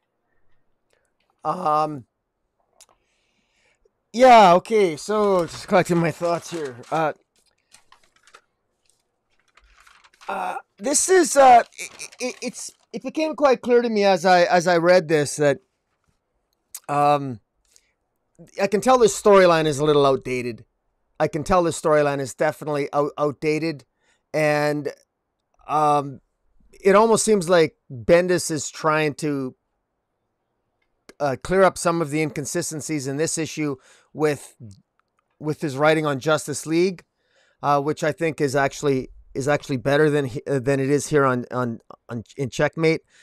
I'm not lost reading this. This is issue 2 of Checkmates. It's a 6-issue series. This really picks up from these earlier Leviathan series. So if you Leviathan Rising and Event Leviathan, and then there was I think there was Event Leviathan Checkmate and a one shot, and now there was a Checkmate series. And anyways, all you got to know is this. What really, the bulk of what happened is that Lois Lane's father died. Sam Lane died. Sam Lane was initially a part of Leviathan, and then he betrayed Leviathan. And the last thing that Sam Lane told his daughter Lois was Snowman's ticket. Told her about the Snowman's ticket, but Lois Lane doesn't know what the Snowman's ticket is or what it's supposed to relate to. And what's happened is that we got Bendis here jumping all over the place in this issue. It starts off weeks ago in the new country of Leviathan, formerly the Commonwealth of Markovia. Remember that Leviathan bought the country of Markovia.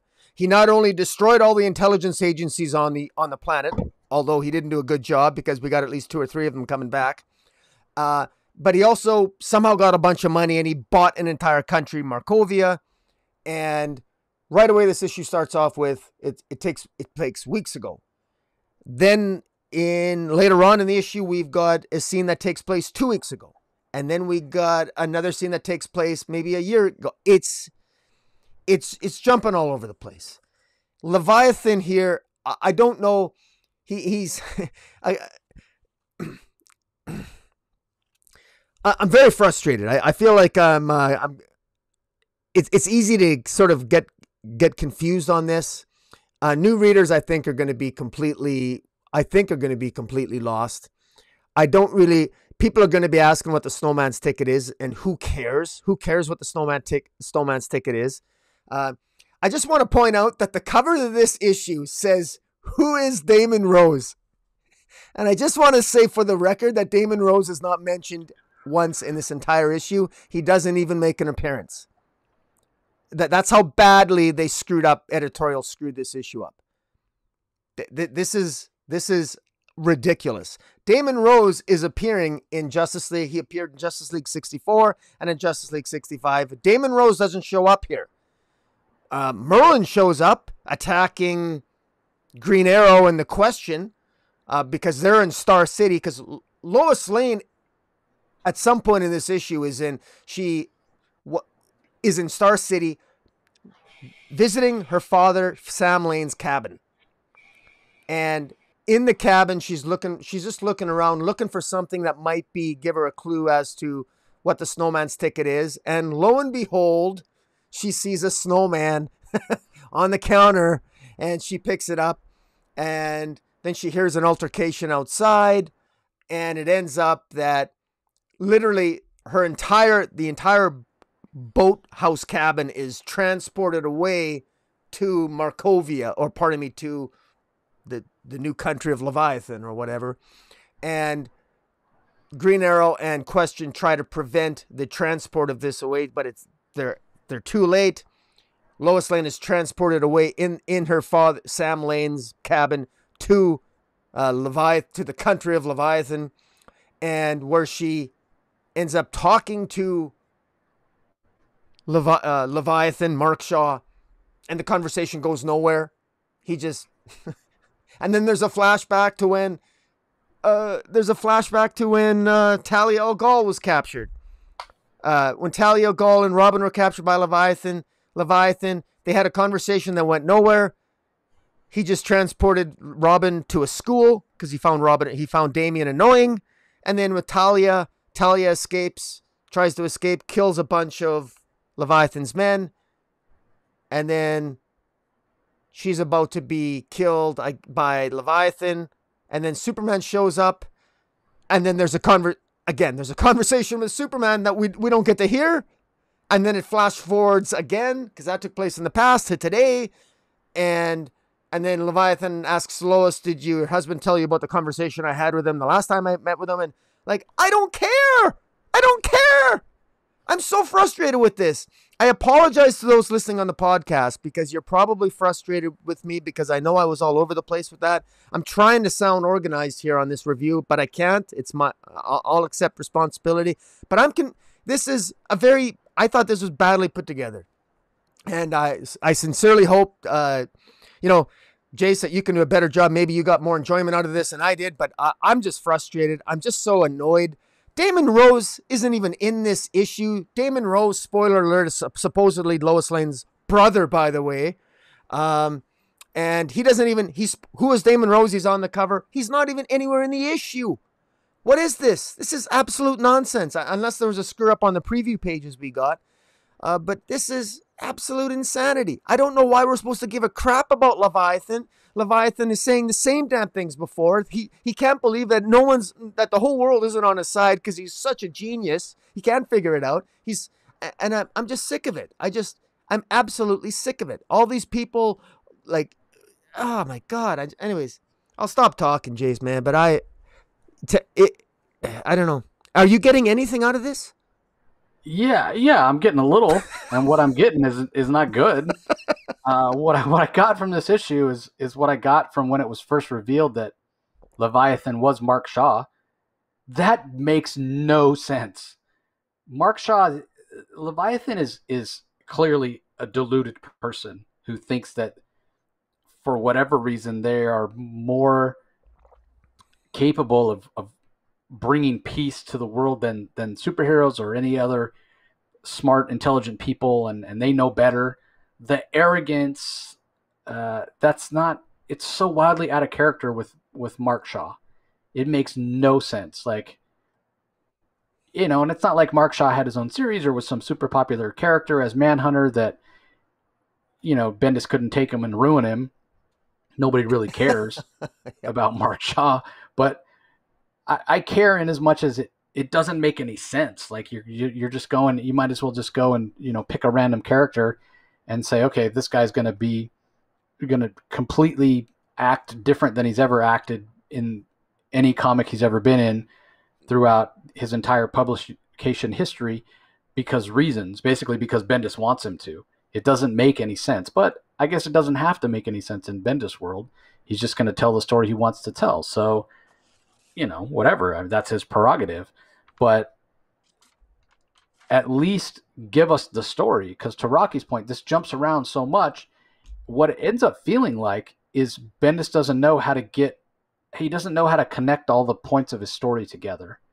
So he cheats by jumping around and skipping over. I want to imply that there was this really impactful and important conversation between Mark Shaw and Superman.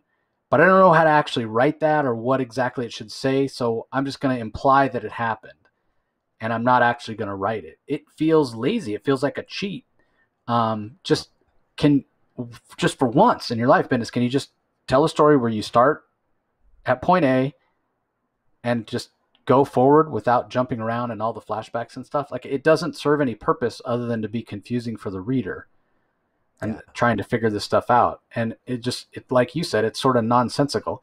And even at the end, like, okay, forgetting about the fact that we didn't actually get to see the conversation that Mark Shaw had with Superman. Maybe we'll get it next issue. If we do, I'd be surprised if it's the whole thing and get a snippet here or there of that conversation. But even so, then at the end, Mark Shaw, as Rocky intimated, says to Lois, "Did your husband tell you what I told him when he invaded my country?" Okay, like basically coming across to me as like a warning. Like, why are you here, Lois? Weren't you warned by your husband? You teleported the entire boathouse. She's there because you brought her there. Why are you intimidating her and threatening her? Oh, you shouldn't be here. Didn't your husband warn you? Yeah. You brought her there. You brought her there. She's there because of you. So why are you threatening her? She wouldn't be there if it wasn't for you. It makes no sense. It doesn't make, and plus people forget Leviathan is a wanted terrorist. Like you can't. I mean, what he did was he's a domestic terrorist. He's a worldwide terrorist. You can't destroy all the world's intelligence organizations and not be a wanted terrorist and then get away with it by simply buying a country and saying, I'm a leader of a country now, and now you can't touch me. It's like, yeah, right. Like, I mean, I'm not buying it. I mean, I get it. You know, he somehow bought UN diplomatic immunity, et cetera, et cetera. So there's in-story explanation for it in the past, but still, it's a really hard pill to swallow. It's just, It totally is. The fact that Bendis has got approval to do this, he's going to buy the country of Markovia. Like, yeah, I get it. It's not like we have a Geoforce book that's out right now, or Geoforce isn't part of a team, you know, in a book that comes out on a monthly basis. But Bendis is irrevocably, I can't even say that word right now, irrevocably changing things about the DC universe. Who said this was okay? And to Rocky's other point, who cares? The story's not good enough, in my mind, to be making these changes to the DC universe, and nobody's reading it. So why is he being allowed to do it? Because nobody cares. And I'm totally leaving. Like I was like, okay, who is Damon Rose? After the revelation that he could be Lois's brother, or claims to be in the pages of Justice League, I was like, okay, well, maybe I'll look forward to finding something out about this guy based on the cover. And yeah, he doesn't even. It's not that we don't get any answers about who he is. He doesn't even show up, not even for a single panel.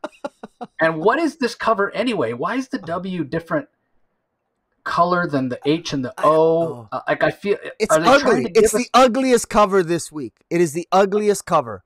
I think it's an ugly cover. I've never been a big fan of Alex Maleev, but I can't help but think, okay, so does the H and the O go with the Damon? Is Damon Rose actually an anagram for something else? And we'll find out he's not really Lois's brother, and maybe his name's Hodeman. Like, yeah. why? I don't understand. I don't understand why the H and the O and Damon are white and the other letters aren't. Like, I don't understand. Yeah, I'm just gonna call him Hodeman from now on, or maybe I'll. You know, I got that flight to Connecticut coming up here in a couple days. Maybe I'll write all the letters out and see if I can come up with some anagrams for what Hodeman or Damon Rose is. Or maybe that's it. If Damon Rose wasn't enough letters. They needed another H and O. This is the clue. Hodeman Rose. Who is that? What names can you make out of Hodeman Rose? I don't know. I actually thought of that myself. I thought of that. You know, I looked at and I did the whole wordplay thing like you. But honestly, I think we're giving the creative team way too much credit. Way too much credit. If there was an L in there anywhere in Hodeman or Rose, then you could maybe pull out the Lane for Lane, and then move the other stuff around to try to come up with his first name. But yeah, you're probably right. We're giving him way too much credit. But anyway, maybe some people out there are enjoying Checkmate. I'm just ready for the whole, I said it when it happened in the pages of Action Comics. I wasn't a fan of this Leviathan Rising. It felt like, God, it just felt bad. I'm thinking back to the magical Kryptonian Superman got turned into a Middle Eastern guy. Remember that when he had like the curly hair and the big nose? Oh, that was so bad. Chaz, right? That was his name. Yeah. Chaz. Oh, yeah. He was Chaz, agent of Spiral. Yeah, come on, God. Just Bendis clearly, he just wants to tell the stories he wants to tell. Doesn't matter if it makes sense. So hey, more power to you, Bendis. But it's got to be entertaining. Like, whatever. Everything counts. Nothing counts at DC now. You got Black Label. There's any number of ways to tell a story, make it fit into continuity or not fit into continuity, or figure out a way you could just tell the story you want to tell. And you can throw continuity out the window, and Lord knows Bendis does. And that's fine, whatever. If the editorial says that's the way it's going to be, then that's the way it's going to be. They call the shots. But the story still has to be entertaining on its own. We just got finished talking about Batman, Superman. Gene Luen Yang is, to some extent, doing the same thing.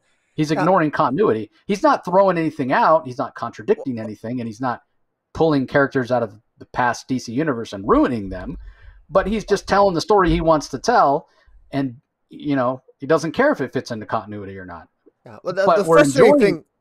Go ahead. Yeah, we're enjoying that because it's a good story. Yeah. This, not so much. No. Well, what's frustrating here too is Damon Rose is apparently an assassin. We thought he was an assassin with Leviathan. It was implied at the end of Checkmate #1, but then in Justice League 64, Damon Rose shows up and attacks Black Canary and Green Arrow. Then in Justice League issue 65, Damon Rose apparently reveals himself to be an agent of Checkmate, or he's not a bad guy, and he's the brother of Lois Lane. None of this has taken place in the pages of Checkmate that has on its cover on issue 2 who is Damon Rose, and he's not even in the issue. So, I mean, again, this is just, this is a cheap way of propping up a miniseries that I don't think anybody's buying this. I mean, I don't know what the sales are on this, but the sales I think were pretty bad for Event Leviathan to begin with. But is anybody buying this series? I don't know, man. But how many people would buy this? Especially this issue does terrible advertising. Who is Damon Rose? First of all, nobody knows who Damon Rose is. But if you're interested and you pick up this issue, you're gonna think that you're not gonna buy issue 3. I challenge anybody to buy issue 3 after reading this issue. I mean, come on. We review it because we review the issues, but good Lord, man. Yeah, I'm going to be real curious to see if Bendis has anything to say about, okay, well, maybe, the storyline got moved around and they couldn't move around the covers for reasons or what have you. But yeah, it feels like a very cheap trick. It should have a little asterisk. And say, who is Damon Rose? And you know how they do the editor's notes? On the bottom of the cover, it can say, see Justice League 65. Because that's where you get more of an idea of who Damon Rose is, because it's not mentioned here. Yeah, with much better art, I might add. Yeah, definitely. So anyway, let's move on. Detective Comics 1040 is up next. The Weekender. Marika Tamaki is the writer. Dan Mora returns as the regular artist. Jordi Belair on colors. Aditya Bidikar on letters. A really cool variant cover from Lee Bermejo. And there's also a Manbat backup. That's pretty decent, actually. And we'll talk about that in more detail in a second. But I'll go ahead and give the creative team now. It's written by Dan Waters.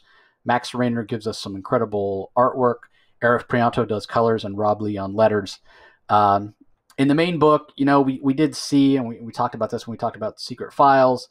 Last issue, Hugh Vile had confronted and infected Huntress, and she got taken to the hospital. Vile was basically looked like he was mortally wounded. He was stabbed by the Huntress, but somebody, we didn't know who it was at the time, somebody sort of whisked him away, and we thought, well, we haven't seen the last of him, and how long will it be before he shows up again? Well, the answer is in the very next issue.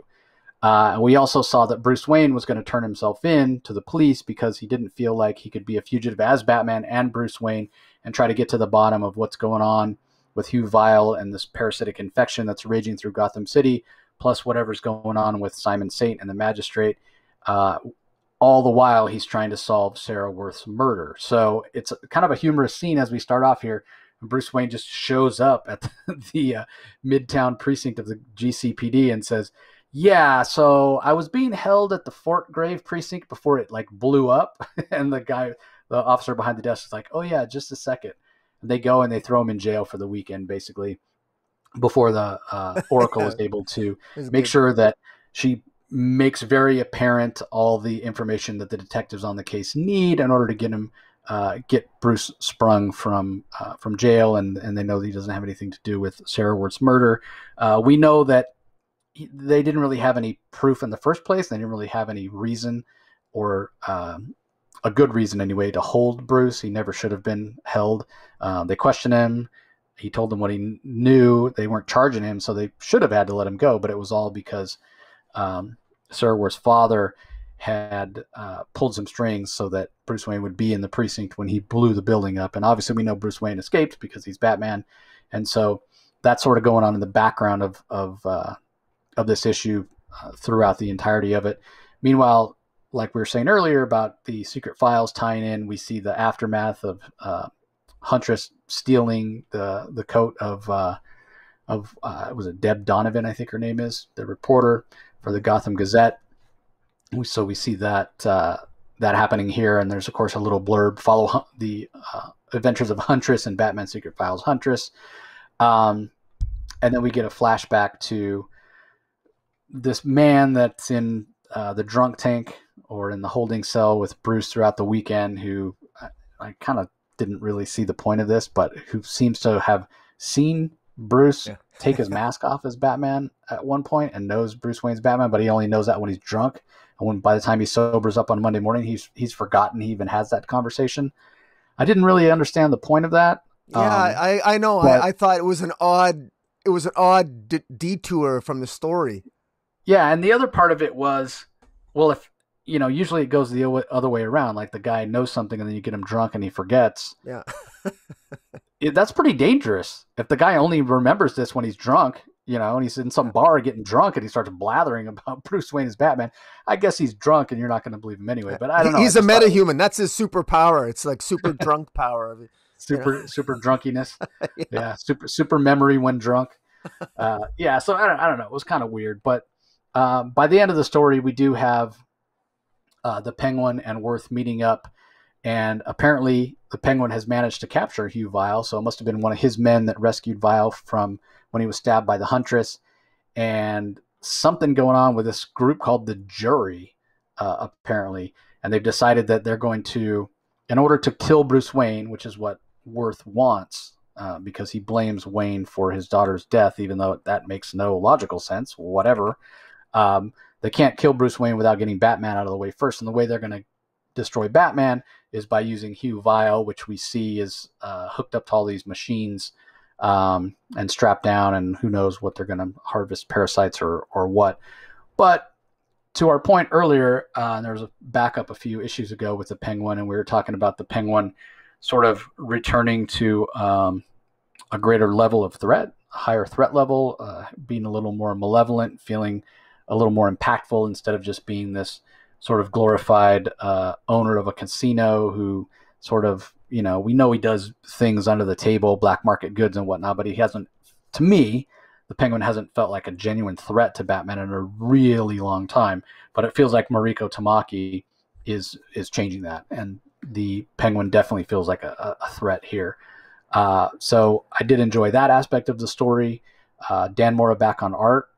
Great to see. Not that I didn't enjoy the Victor Bogdanovic art, but it's great to see Dan Mora back on it. I think Jordi Belair does a fantastic job on the colors, particularly with the story the drunk guy tells, where the Mora slightly changes his style, but more than that, the reason the pages look so different is they're colored differently. It's a much more flat type color, which harkens back to more simpler time in comics before digital coloring, and that works very, very well. The other thing that really stood out for me in terms of the color is I love the yellow shading that Jordi Belair puts on the Penguin's teeth. Everybody else's teeth are significantly whiter, and it just gives him that kind of creepy, evil look with the yellowish teeth. So little details like that is why Jordi Belair is one of the best colorists working in comics. So overall, I enjoyed this issue. It just felt like not that much happened. Basically, we resolved Bruce Wayne being the fugitive, and we get kind of concrete proof that, yes, the Penguin is returning to a higher threat level. Other than that, there's not really much that happened, but it's still a very enjoyable issue. Great art, great color. So I did enjoy it. What do you think, Rocky?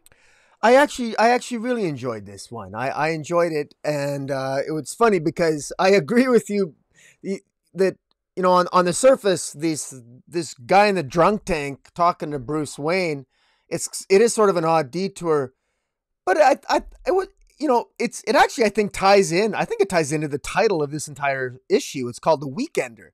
this story was called The Weekender, and I think that, correct me if I'm wrong, but I'm guessing that title ties into the drunk who had a weekender.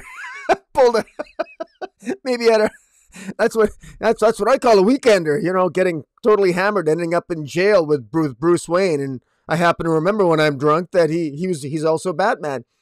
I think it's interesting because we have so much going on here. We got we've got the Penguin in the Penguin's lounge there, negotiating with Mr. Worth, saying, "Look, let's kill two birds with one stone. We'll use Hugh Vile to kill Bruce Wayne, and then we'll kill Batman first because that's what Penguin wants, and then we'll kill Batman first, and then we'll kill Bruce Wayne, and then I guess they can." It's funny that it is a narrative. I don't understand why Mr. Worth cares about Bruce Wayne. I know, like Mr. Worth, I know that he can be insane and he can be crazy, but he's not an idiot. He has to know that Bruce Wayne had nothing to do with the death of his daughter, Mary. So this is really, really odd that he's still angry at Bruce Wayne.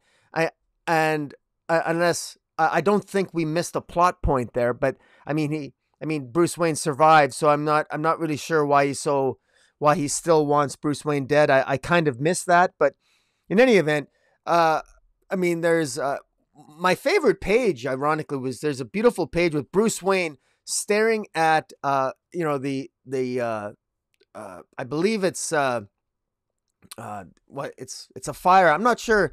Is that the precinct, or is that his own place? No, that's what kind of the opening salvo at the end was, that the Penguin sent people out to blow up his townhouse. Yeah. Because he says, the Iceberg Lounge. Okay, who's up for a little delivery? After dinner, we burned something down. Mm-hmm.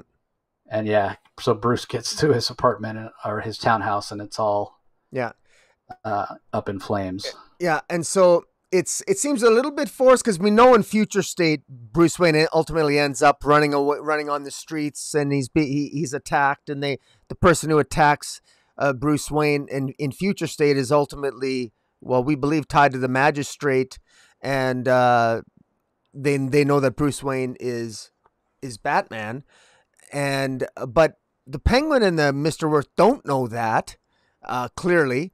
So but clearly this is, I think, headed toward Future State. So in any event, you really don't need to know anything about Future State to enjoy this series. So that's one compliment to Marika Tamaki. And it's like you and I have stated before, to some extent, our knowledge of Future State can sometimes, if we focus too much on Future State, might take away from the enjoyment of the organic development of this tale told by Marika Tamaki, which is actually pretty good. So overall, I'm happy to it. Dan Mora on the art, fantastic. I agree with you on the colors. It's well done.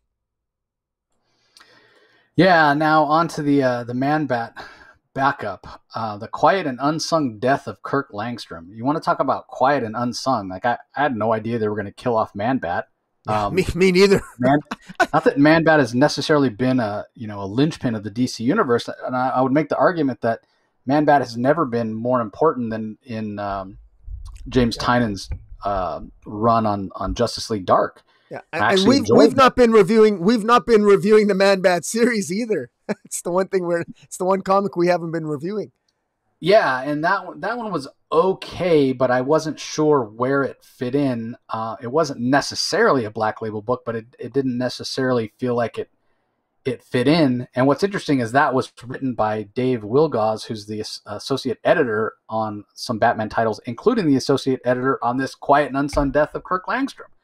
I feel like Manbat, like I said, his profile was risen by his membership in Justice League Dark, and he was handled very well there, and I feel like he was more liked and maybe a little more well-known than he's been in a long time. And then they kill him. And I don't know why.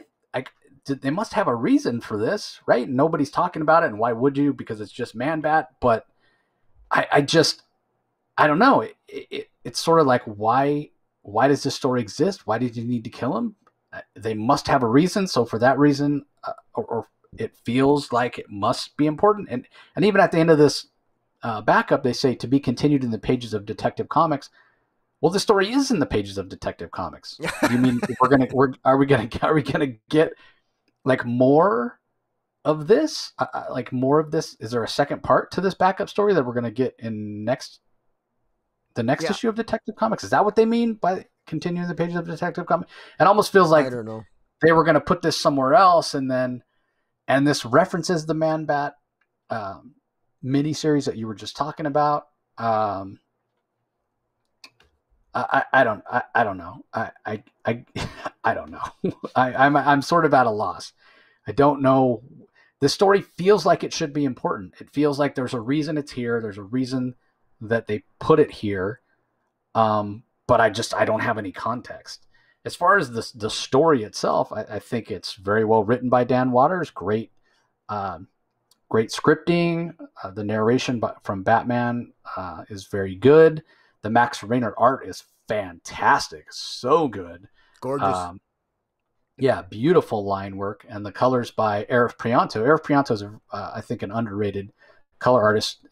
Doesn't get talked about enough, but his work here is fantastic as well. So especially the skyline scenes with all the lights and the buildings and moon in the background and whatnot, it's all done very, very well. So yeah, and there's even a little heroic turn for Manbat at the end. So I found myself a little sad that he died, and again feeling like they killed off Manbat and there's no fanfare at all. I feel like he deserved better, but maybe, I don't know, maybe he's not really dead. I guess we'll have to wait and see.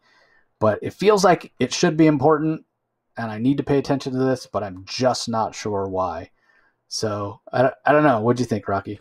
I actually am surprised. I would have preferred to have the secret files, or the unsung heroic death, or the unsung death of Manbat one shot, as opposed to a Huntress secret files, to be honest with you. I mean, I could have had the Huntress secret files, as I said before. As we said, it could have probably just been 8 issues, despite the great art. I mean, it could have been 8 issues as a backup, and the Manbat, the full story could have been. I think you mean 8 pages. You said 8 issues. Yeah, eight pages. Yes, sorry. Yeah. But here, I mean, in fairness, they did give Manbat his own series. I mean, this comes off of Manbat. This follows Manbat issue 5, according to the editorial note. Now, I've not. But don't you feel like if you were gonna, why did they give him that series if they were just gonna kill him? That's just it. I agree with you 100%. Like it's like nobody was reading that series, so that nobody's going to know he dies if we put it in the series. So we got to put it in Detective Comics, because that way somebody knows. I mean, just goes to show you, Manbat can't sell his own comic book. So maybe I'm wrong. He shouldn't get his own one shot. But maybe if you just advertise the fact that he's actually going to die, But in any event, this did actually. I thought this was actually a heartfelt. I actually felt that what Batman did a little bit. That I felt for Kirk Langstrom. There was a great line that he fights off a demon with the gap between Kirk and Manbat, and there's a gap in his soul, and that's what the demon capitalized on. And that the demon capitalized on that and split and killed Kirk Langstrom, but he was still alive, and he managed to fill that gap by being the man, by making a choice, with the love he had for Francine, and that he was a better man than even Batman thought he was, because Batman said at the beginning that he always thought Langstrom lacked the willpower, and that frankly Kirk Langstrom was an individual who always disappointed the people closest to him in his life. And he finally became the better man that everyone hoped, and that Kirk Langstrom felt he could be by he was a member of Justice League Dark.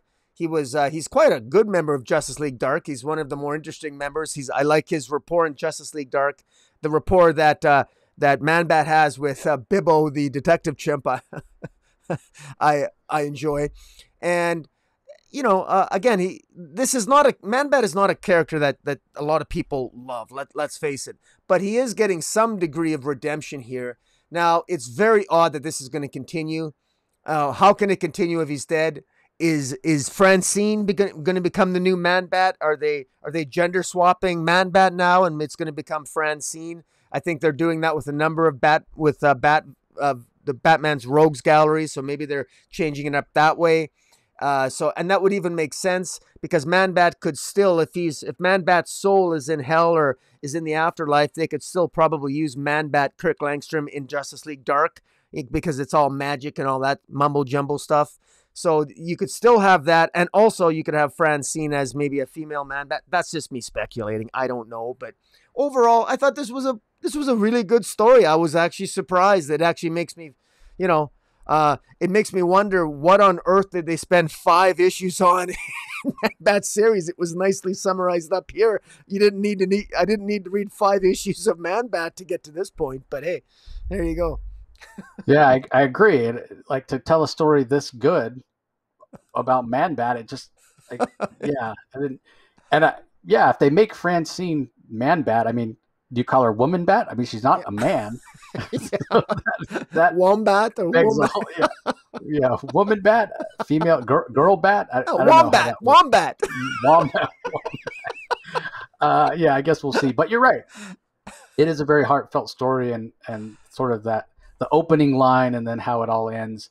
You know, Batman saying that he just felt that Kirk Langstrom was somebody who lacked will, you know, weak-willed, and that ultimately the way Kirk Langstrom defeats this demon that, or whatever it is, this monster from hell that managed to take a root inside him, is through his very willpower itself. So kind of proving Batman wrong, to your point, Rocky, showing Batman that he was a better hero, better person than even Bruce Wayne thought. So yeah, I'm looking forward to seeing what else. This is probably, like, you know, to go to, why did we read 5 issues of Manbat?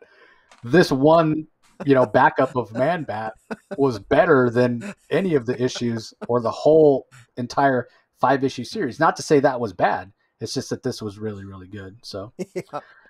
All right. Up next, we have Harley Quinn #5 from writer Stephanie Phillips, art and cover by Riley Rossmo, colored by Yvonne Placencia, lettered by And World Designs.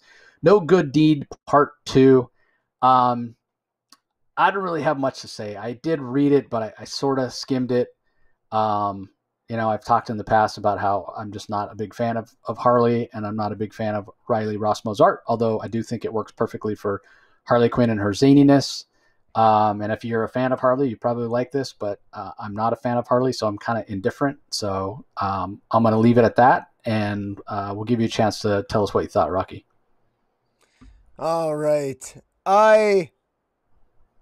Let me see. Sorry here. I enjoyed this issue. I've been enjoying this series. I've been enjoying, writer Stephanie Phillips has, she's entertained me here. This is a lot of fun. I don't know, man. This is just a blast. This issue opens up with what looks to be a battle between two Batman, and this is the title of this is No Good Deed Part 2. And of course, we can finish that in our head. No good deed goes unpunished. And of course, that's probably the story of Harley Quinn right now, because she's trying to do good deeds, but it always seems to backfire on her. And Harley Quinn has basically tried to infiltrate Hugo Strange and to rescue the patients that Hugo Strange has, because there's a lot of people that fall from the fallout of Joker War were dressing up as clowns, and they're clearly psychotic people that they need therapy, and Hugo Strange is going to provide that therapy, but Harley Quinn feels she's better to do that, so she wants to help out by rescuing these patients from Hugo Strange, who's experimenting on them. And the opening sequence is basically Harley Quinn psychologically dissecting Hugo Strange by suggesting that he's got all these complexes, and he's got developmental issues, and she's really getting into his head. And why is Hugo Strange so obsessed with Batman? And maybe it's a sexual thing, and she's poking fun at his masculinity. And I just like the dialogue here. This is fun. And at some point, she's essentially she knows she is basically trapped by Hugo Strange. But she's clearly getting on his nerves. I think Riley Rossmo's art here, I've become accustomed to it. I find it, I think it works, and it works well. And Riley Rossmo, he's got such a strong, powerful, stylized art. But one thing he does do is that you do know the emotions of the characters that he draws. You might not like the style upon which he draws his characters, but you know the emotions that they're feeling, and you know what's happening in each panels. At least most of the time. I mean, I've sometimes I took issue with his art in Legion of Superheroes, the Future State Legion of Superheroes. At times, he's not good at pushing too many people if there's too many characters on the page, Riley Rossmo's art sometimes it suffers. But here, to great effect, he does a pretty good job here. And And the narration by Stephanie Phillips is quite good. At one point, Harley does have a plan here, and her plan is to go and use the washroom of of the lab, and she needs to use the washroom and then when one of her hidden teeth, she's got a homing beacon that she takes out of her mouth, she flushes it down the toilet, and then it causes the toilet to overflow, and then she attacks the guards, and the guards are saying, "Why are you attacking us? You can't go anywhere. You can't escape." Well, she kind of electrocutes them with their own rods, and then what that homing beacon was in her tooth, it attracts Solomon Grundy. While Solomon Grundy comes into the place, she's rescuing her sidekick, Kevin. And Kevin is her sidekick he's got that double triple chin, that he's got another face tattooed on his double triple chin, which I think Riley Rossmo is probably the best artist to draw the sidekick Kevin, because I think he does a really good job. And this is really good. I mean, Harley Quinn's got her own eclectic group of sidekicks here, and it's odd to think of Solomon Grundy as sort of a sidekick, but he certainly, leave it to Harley to befriend Solomon Grundy of all people.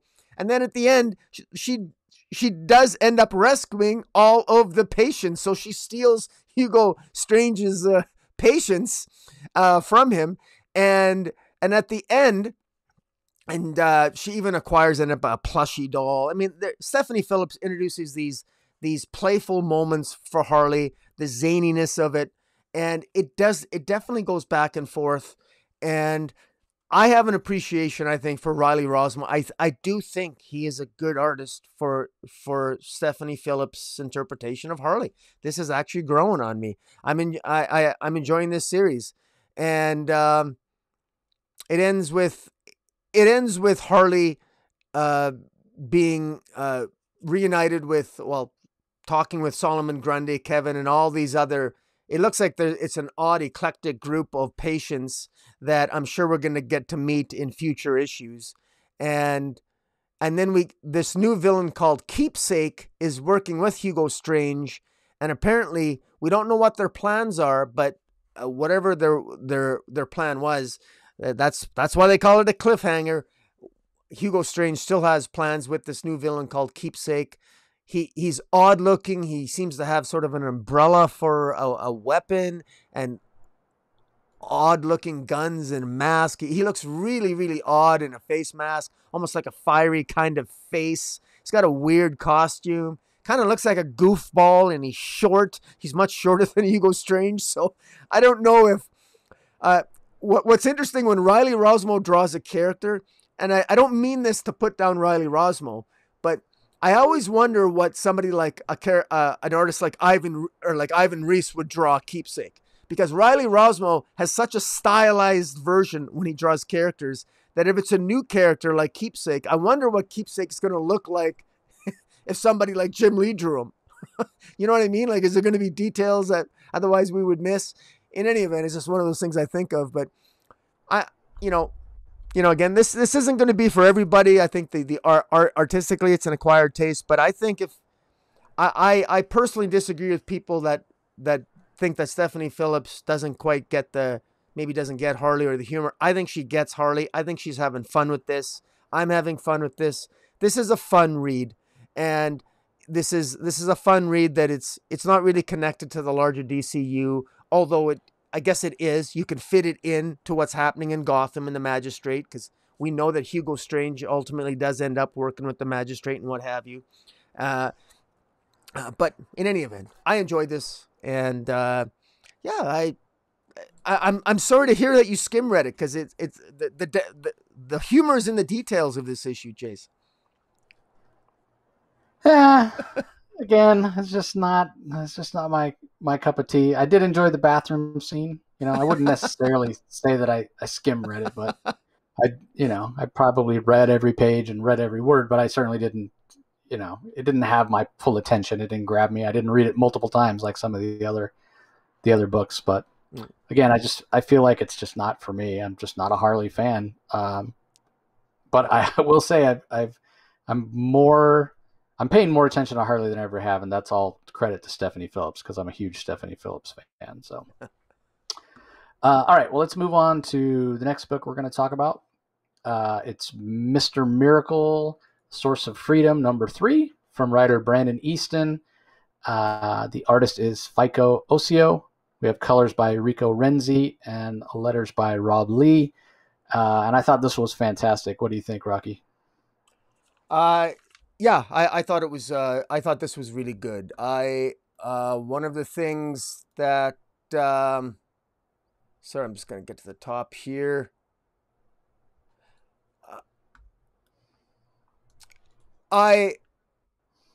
First, I want to give a shout out to the both covers are fantastic. I love this cover by Paquette. In the shadow of the original Mr. Miracle, it shows a Shiloh Norman in the shadow of Thaddeus Brown, the original Mr. Miracle, and somewhere I guess Scott Free's not on there, but there's an alternate cover here. I'm not sure who does the alternate cover, but it's gorgeous as well. But in any event, gorgeous. The alternate cover has Mr. Miracle in front with Never Free in the background, and this Never Free is in fact from another universe, and she's the offspring of Scott Free and Big Barda, but from another universe. And yeah, Taryn Clark does the alternate, and I felt the same way how awesome that cover was. And they also did same artist. I don't even know if it's a female or a male. Did another variant cover for another book that we'll talk about next time in part 2. And all of a sudden I'm like, man, I got to pay attention to this Taryn Clark person because they got a couple covers this week that are fantastic. Yeah, he's really good, really good. And so essentially, what's happening is this we learned something more about the origin of this Never Free. And this Never, she is from an alternate universe where in this other universe, apparently Shiloh Norman in this other universe defeated and destroyed her world, apparently, or destroyed her rule. And she basically ran she was the leader of the Free Galactic Imperium, and apparently she blames Mr. Miracle as being responsible for the destruction of her empire. And it's an open question whether or not Never's empire is actually in this timeline, or has Never Free come back to prevent to kill Shiloh Norman, to prevent him from being able to defeat her in the future? That's one of the questions that is asked by Oberon, who shows up in this issue, because the Shiloh Norman's PR agent, Vito Slackened, his press agent, he gets contacted by Oberon, and Oberon basically tells him that, look, I know what's really going on here. I know why this Never Free is here. I also know some secrets of Thaddeus Brown and some secrets of Scott Free, and there's a lot that I have to tell you. Meanwhile, this Never and Shiloh Norman are just battling each other like crazy. Shiloh Norman has the idea to hack into the green energy creatures that are attacking him. They're controlled by source energy. They're source energy creatures, and they're controlled by Never. And so when he manages to knock Never unconscious, and he utilizes his mother box to hack into the computer system that are controlling these source energy beings. But unfortunately for him, he discovers that it also allows, when he connects to the source energy that's controlling these creatures, Never anticipated that and actually slowly hacked into his system and ultimately stripped Mr. Miracle of all of his equipment, his powers, and basically left him naked and alone at the end of the issue. But while he was hacking into Never's system, hacking into those source energy creatures, that's when he saw Never's past. He saw her origin, and that's where that's where he sort of pieced together what was really happening, and that this Never is trying to find other mother boxes, and she's looking for other mother boxes throughout the presumably either at different points in time or different parts of the at different timelines in space-time in the multiverse. It's not clear yet. We're going to find out more. Clearly Oberon knows more, and we will eventually get to that. I got to give a shout out to the art here. I mean, the art here by Ossio is just fantastic. The colors by Rico Renzi are really, really good. The origin of Never here is just, it's so beautifully illustrated, and you could see how she was almost like the dictator. You could see she comes from a place that almost is like a cross between New Genesis and Apocalypse.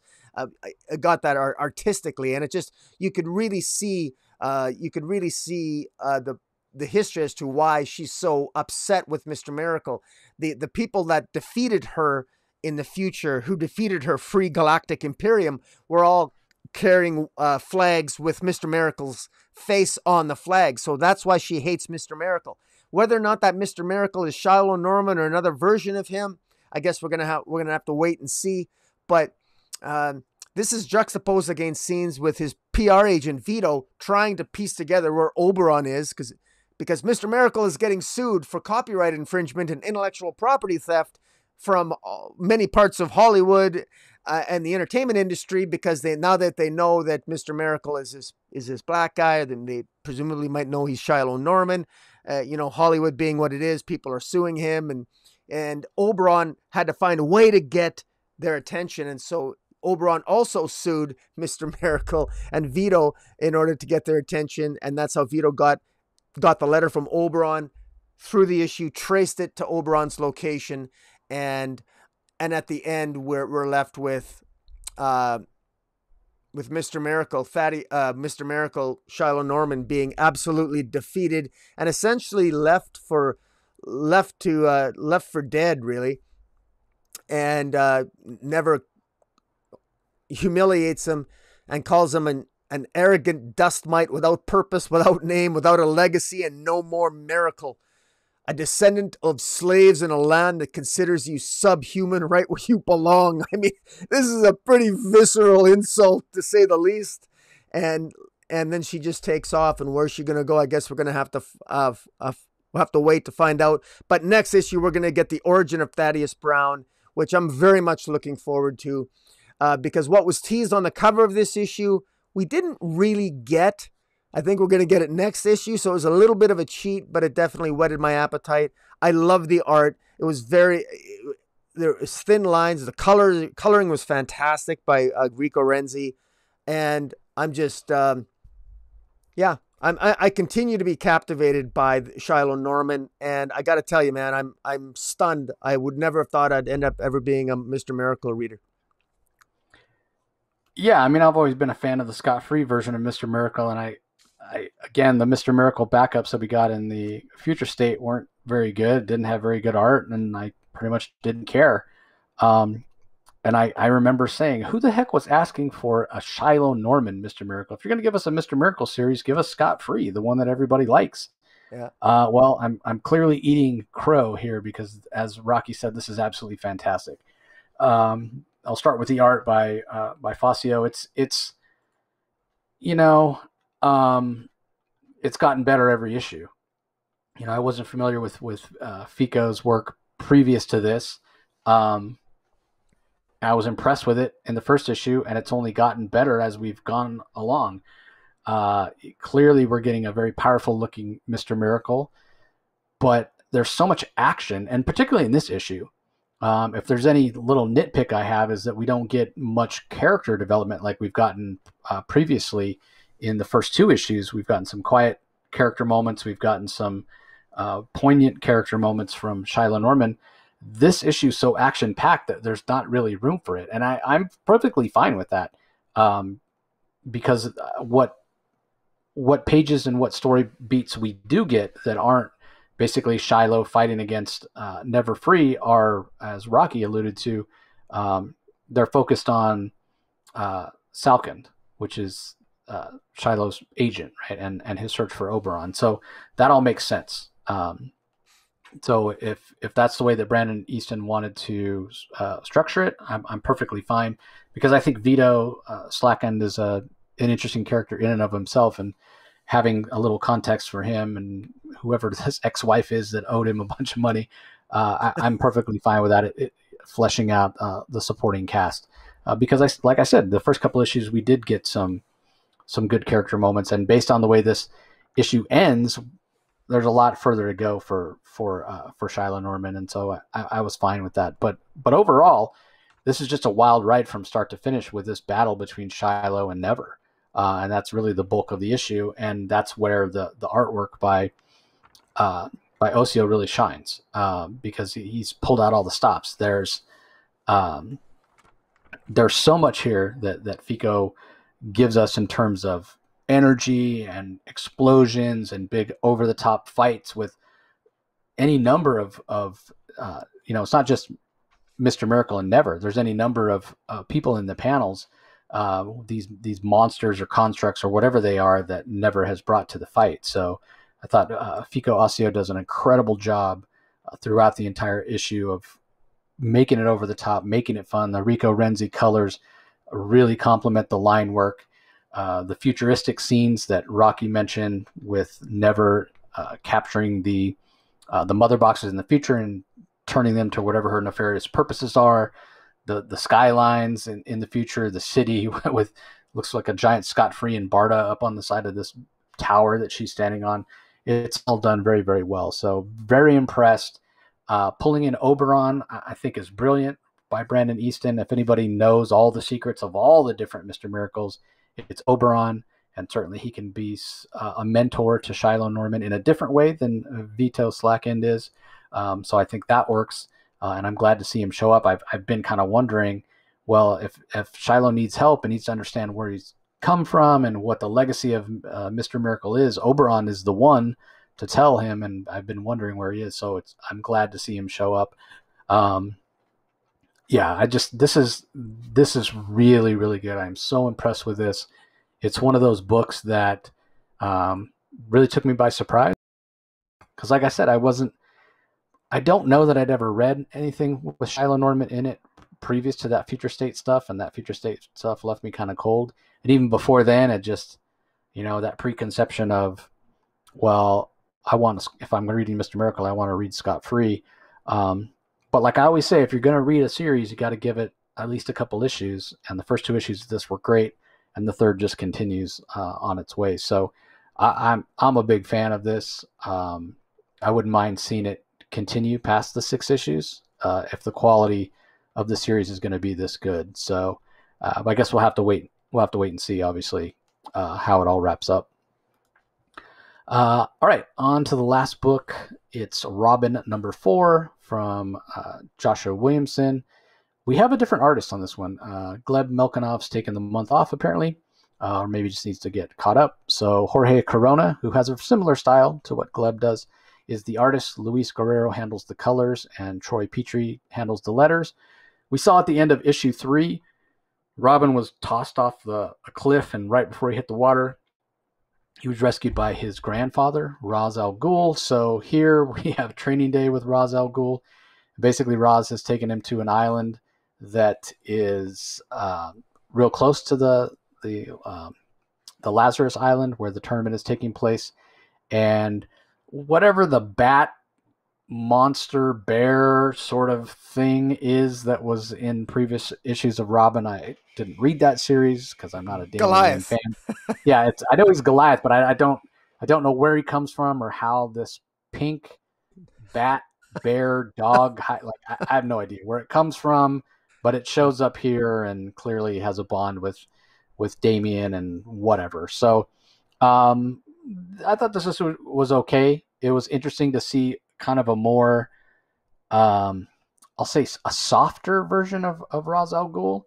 I thought that was interesting. I thought it made sense with where he's at right now in his life.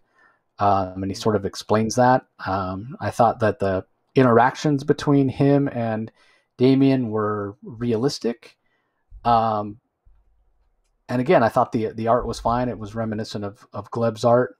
But ultimately, it's another one of those issues where I felt like I read it and kind of nothing really happened. The most significant event that actually goes down in the book is that Ravager gets killed, because apparently everybody on Lazarus Island had to be killed once officially for the tournament to start. And with Respawn, which I agree with Rocky, is not only a terrible name, but she's got a terrible look. And you might as well have, like, you should give her a subtitle: Respawn dash the most derivative character in comic book history. She's a ripoff of everything from Deathstroke to Deadpool to Spawn to Ravager herself. It's ridiculous. I'm looking forward to Respawn losing the tournament and being killed for good. Yeah. Even a little bit of Spawn with all the chains. Like, it's ridiculous. But anyway, I mean, again, it's an okay issue. I'm quickly losing interest in the Robin series, to be honest with you. I was sort of on board when I heard Connor Hawke was going to play a big role. We got some Connor Hawke last issue, and it wasn't enough for me to really get pulled in, because it didn't feel like any version of Connor Hawke that I'd ever read before. So, yeah, this might go the way of Harley Quinn for me. It may be just you talking about it and me not having much to say, because I really didn't care. The issue was fine and the art was fine, but at the end of the day, I was like shrugging my shoulders, like, okay. Yeah. What do you think? Yeah, this is I think this is fairly surface level characterization for Damian, which quite frankly is probably ideally suited for Joshua Williamson, because I've been hard on Joshua Williamson in the past, but I've also gone on record by saying I've been enjoying this Robin series for what it is, because this is a lot of fun, and I actually think that there's I'm not expecting much deep characterization of Damian. In fact, I'm not even sure how deep, but how much can we really learn about Damian that we haven't already learned. In many ways, this is almost a devolution of Damian's character, because I think in many ways he's evolved past this type of characterization. So now they've devolved. Joshua Williamson is sort of treading on old ground here for Damian. I mean, Damian's always been his own worst enemy, and lo and behold, that's exactly the lesson that Ra's al Ghul wants to teach him here is, you're your own worst enemy, Damian. But Robin, Damian is both the demon and the detective, and Ra's al Ghul, his grandfather, really does believe that Damian is the better of both him and his father, that he's better than Ra's and he's better than Batman. And I don't agree. I don't agree, and it doesn't mean I don't like Damian. I really don't think Damian holds a candle to his father, and but I do think he probably would make a better villain than Ra's al Ghul. But I don't want Damian to be a villain. Damian is just I just figure Damian is just a young guy. He's just a young punk. He's just a young narcissist. But I mean, you can forgive him when he's young, but when you're still a narcissist, when you're in your late teens and 20s, then that starts to be a problem. Of course, Damian always seems to have this ability to still somehow get friends and yet somehow still treat them like shit.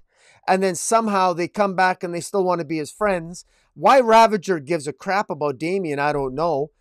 In this issue, Ravager apparently calls the Bat family that ends up meeting up with Damian at the end because, she's kind of, I guess, worried about Damian. And of course, the Bat family's worried about Damian too. Of course, they love Damian. I get it.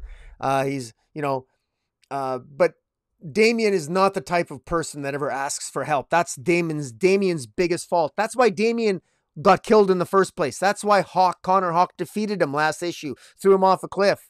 I mean, is because, let's face it, Damian is cocky, he's arrogant and narcissistic, and he's his own worst enemy. Ra's al Ghul says something very, very straightforward here at the beginning, and everybody who is a Damian fan will agree. Even in fact, if you love Damian or hate Damian, you can all agree that Damian is his own worst enemy. It's he's got to get out of his own head, and whatever Damian has to work through, he apparently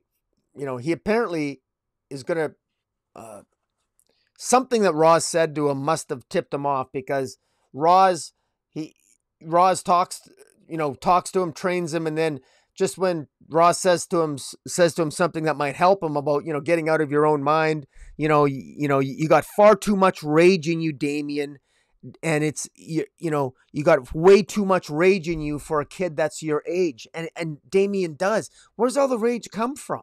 Like, why is Damian always pissed off? He's always pissed off at the world, and he's kind of out of excuses by now. Like, why is he pissed off? He's Robin.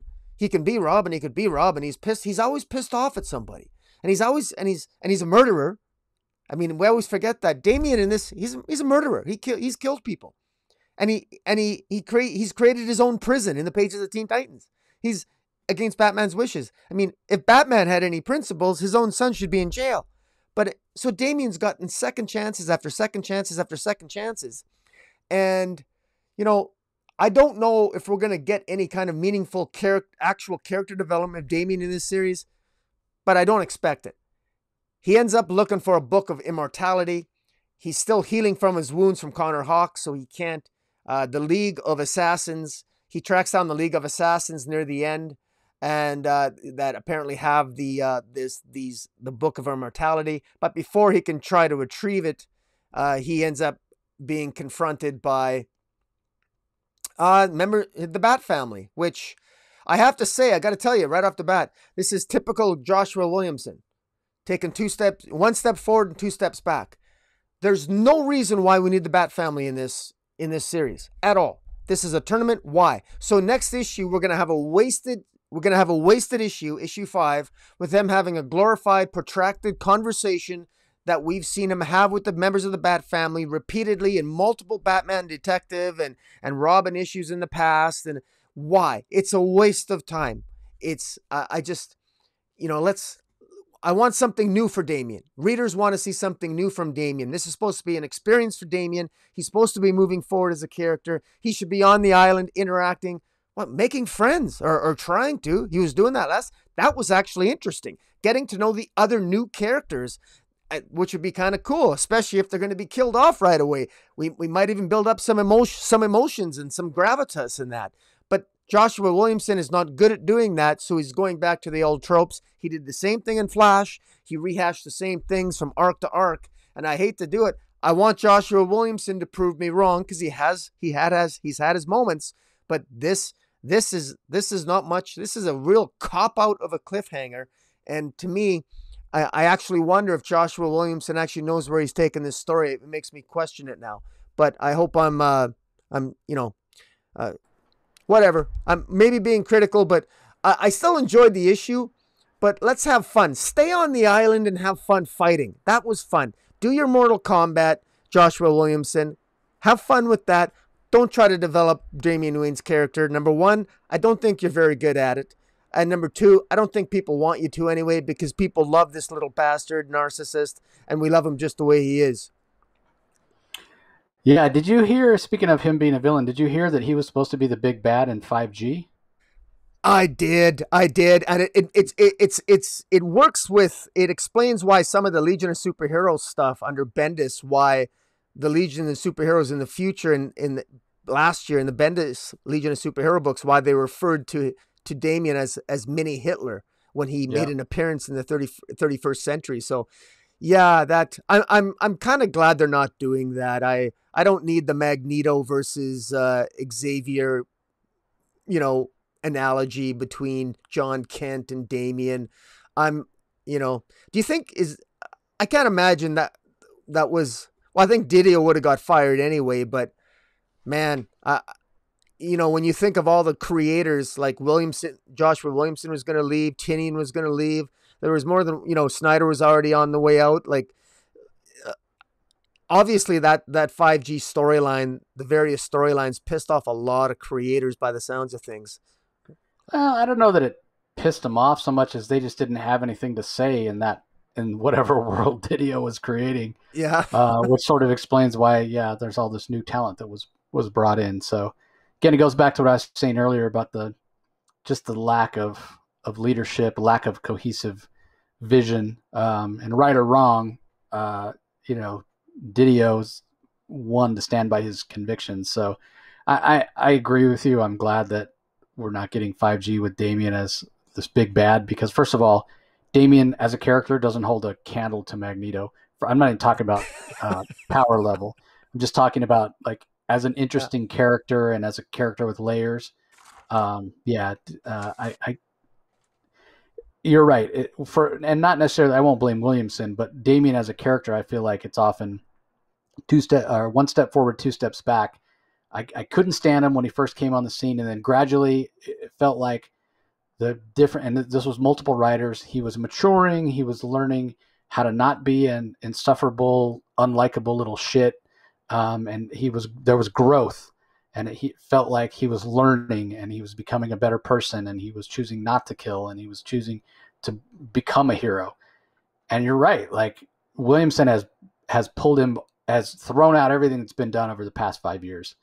And he's back to being unlikable and arrogant and honestly stupid, like for somebody who's supposed to be this brilliant tactician and, the very best of his mother and the very best of his father and the very best of his grandfather. He's already been beaten twice on the island, where's this great fighter? And it all comes down to not his actual physical fighting abilities, but what's between his ears and how just illogical and stupid that he is. So, as much as I did sort of enjoy the whole grandfather-grandson dynamic, I'm not liking Damian as a character. I'm not liking how Josh Williamson, like you said earlier, has de-evolved him. He's gone backwards. And the things that I have liked about the series, like you said, the fun of being on the island, we got less of that in this issue. And then also, like you said, why are Nightwing and Tim Drake and everybody else? It's not necessary. Just tell us the Robin story. That's what we signed up for. Even Respawn. Even the stupid characters that he introduced, Josh Williamson introduced to kill off. They're still fun. Have fun with it. Like, just have fun. Have a Mortal Kombat. Just have fun with the story. I just think trying to make this too serious is part of the problem. Look, I want to make a quick comment. When he was a super son, Damian, when Damian, a 10-year-old narcissist is humorous and funny. It's funny to read about the super sons when they're young like that. But suddenly when they're 14 or 15 and he's being a narcissist and he's being a dick and he's being a smartass, it comes across very differently on the page than if he's a 10-year-old. As a 10-year-old, it's funny and humorous. But as a 14 or 15 or 6, whatever, however the how old he is, 14 or, it comes across differently, and it's hard to balance that. And I don't expect any writer to be able to necessarily be able to juggle that. And frankly, if this is why I have mixed feelings about the aging up of John Kent and then Damian as well. But I guess that's neither here nor there. For this series, I really think maybe keeping the humor there, keeping Damian on the island, so there's more humor and there's more sort of focus on. In fact, future issues even hint at a relationship between him, ironically enough, and the that girl that killed him. What was her name? No clue. I should know it because she's my hero. Yeah, the girl that killed Damian in the second issue there. Oh, you're talking about, okay. I thought you were referring to whoever killed Damian when he died in the new 52. The new girl. It's going to be his. Rumor has it might be his girlfriend. Wasn't it Flatline? Flatline, yeah, Flatline. Yeah. See, that's funny. Like, so. Anyways, I hope he has a quick conversation with at the end of this issue. I hope he has a quick conversation with Nightwing and spoiler and whatever, and just takes off, goes back to the island. Has some sort of good rapport, some argument with Flatline, and then let's see some fights. Let's see some fights, man. Like, go fights, fatalities, man. I want to see some good stuff. Like, let's have some fun with this. Enough with trying to explore. Stop trying to explore Damian's character, for God's sakes. It's been done to death already. Let's just have some fun. Anyways, that's my opinion. Blah, blah, blah. Yeah, the other thing that I'll mention about this week's books, obviously, like we said, the other 9 will be covered in part 2. Now, the other thing is, so we have that same ad that we had in last week's books with Director Bones looking at his tablet, iPad, what have you. But they've changed the questions. The multiversal mysteries to be solved. We now have, why have the blue and gold dynamic duo reunited? Where in the multiverse is Barry Allen? Why is Amanda Waller targeting young metahumans? What mystery in the multiverse has President Superman uncovered? Who is the world's greatest fighter? And is Gotham City big enough for 2 Dark Knights? So just more of the questions, more of the hinting at more of the storylines to come in Infinite Frontier. So I just wanted to point that out because I know a lot of people are going to, just skim right over that ad because it looks so similar to last week's. They're going to think it's the exact same one. And the artwork's the same, but the words have changed. So anyway, that's going to do it for this episode. Be sure you join us for part 2, where we cover the other 9 books that are coming out this week from DC. And let me go ahead and give you a rundown on the other books that we haven't talked about yet. So we've got Icon and Rocket Season 1, Number 1. We've got Infinite Frontier, Number 3. We've got Static Season 1, Number 2. We've got Teen Titans Academy, Number 5. Superman, Son of Kal-El, Number 1. Strange Adventures, Number 11. The Other History of the DC Universe, Number 5. Wonder Woman Black and Gold, Number 2. And Wonder Woman number 776. So plenty more to come in part 2, and we hope you'll all join us. Don't forget to check out the comments, as Rocky said below, for the links to all the details about the auction that's coming up Sunday, August 1st, to benefit Titus in his battle against leukemia. Coming to you live on YouTube, or if you happen to be at the Terrificon convention at the Mohegan Sun Casino and Resort in Connecticut, you can join live. So be sure that you're clicking on that like button and you ring that notification bell for the Comic Boom YouTube channel so you can know whenever new content comes out from Rocky or he's going live. If you are watching us on YouTube and you're not subscribed to the Comic Source podcast, be sure that you do give us a subscription so you don't miss out on any of the content that we put out on a weekly basis. We're available wherever you find your podcast, iTunes, Stitcher, Google Play. You can even have Alexa play it for you. Or you can just go to your podcast app, that's what I'm trying to say, on your smart device and find us that way. So anything you want to add as we close up part 1 here, No, Rocky? no. We will have a part 2 coming out, and it'll probably be synced up. Might even be posted alongside this, commensurate with this part 1. Hopefully, I would imagine. So, yeah, it's a big week. It's a big week. DC is continuing to grow. I hope sales are reflecting the quality of the stories here, because I'm enjoying DC for the most part, and I hope that I hope sales are doing okay, because I look at some of the sales for DC, and I can see the rankings, and the rankings are a little lower for some of them, and it's really surprising. I was really surprised to see Catwoman so low and some of the other ones, but in any event, that's a topic for another day.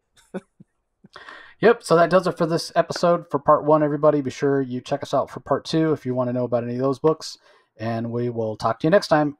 See you later.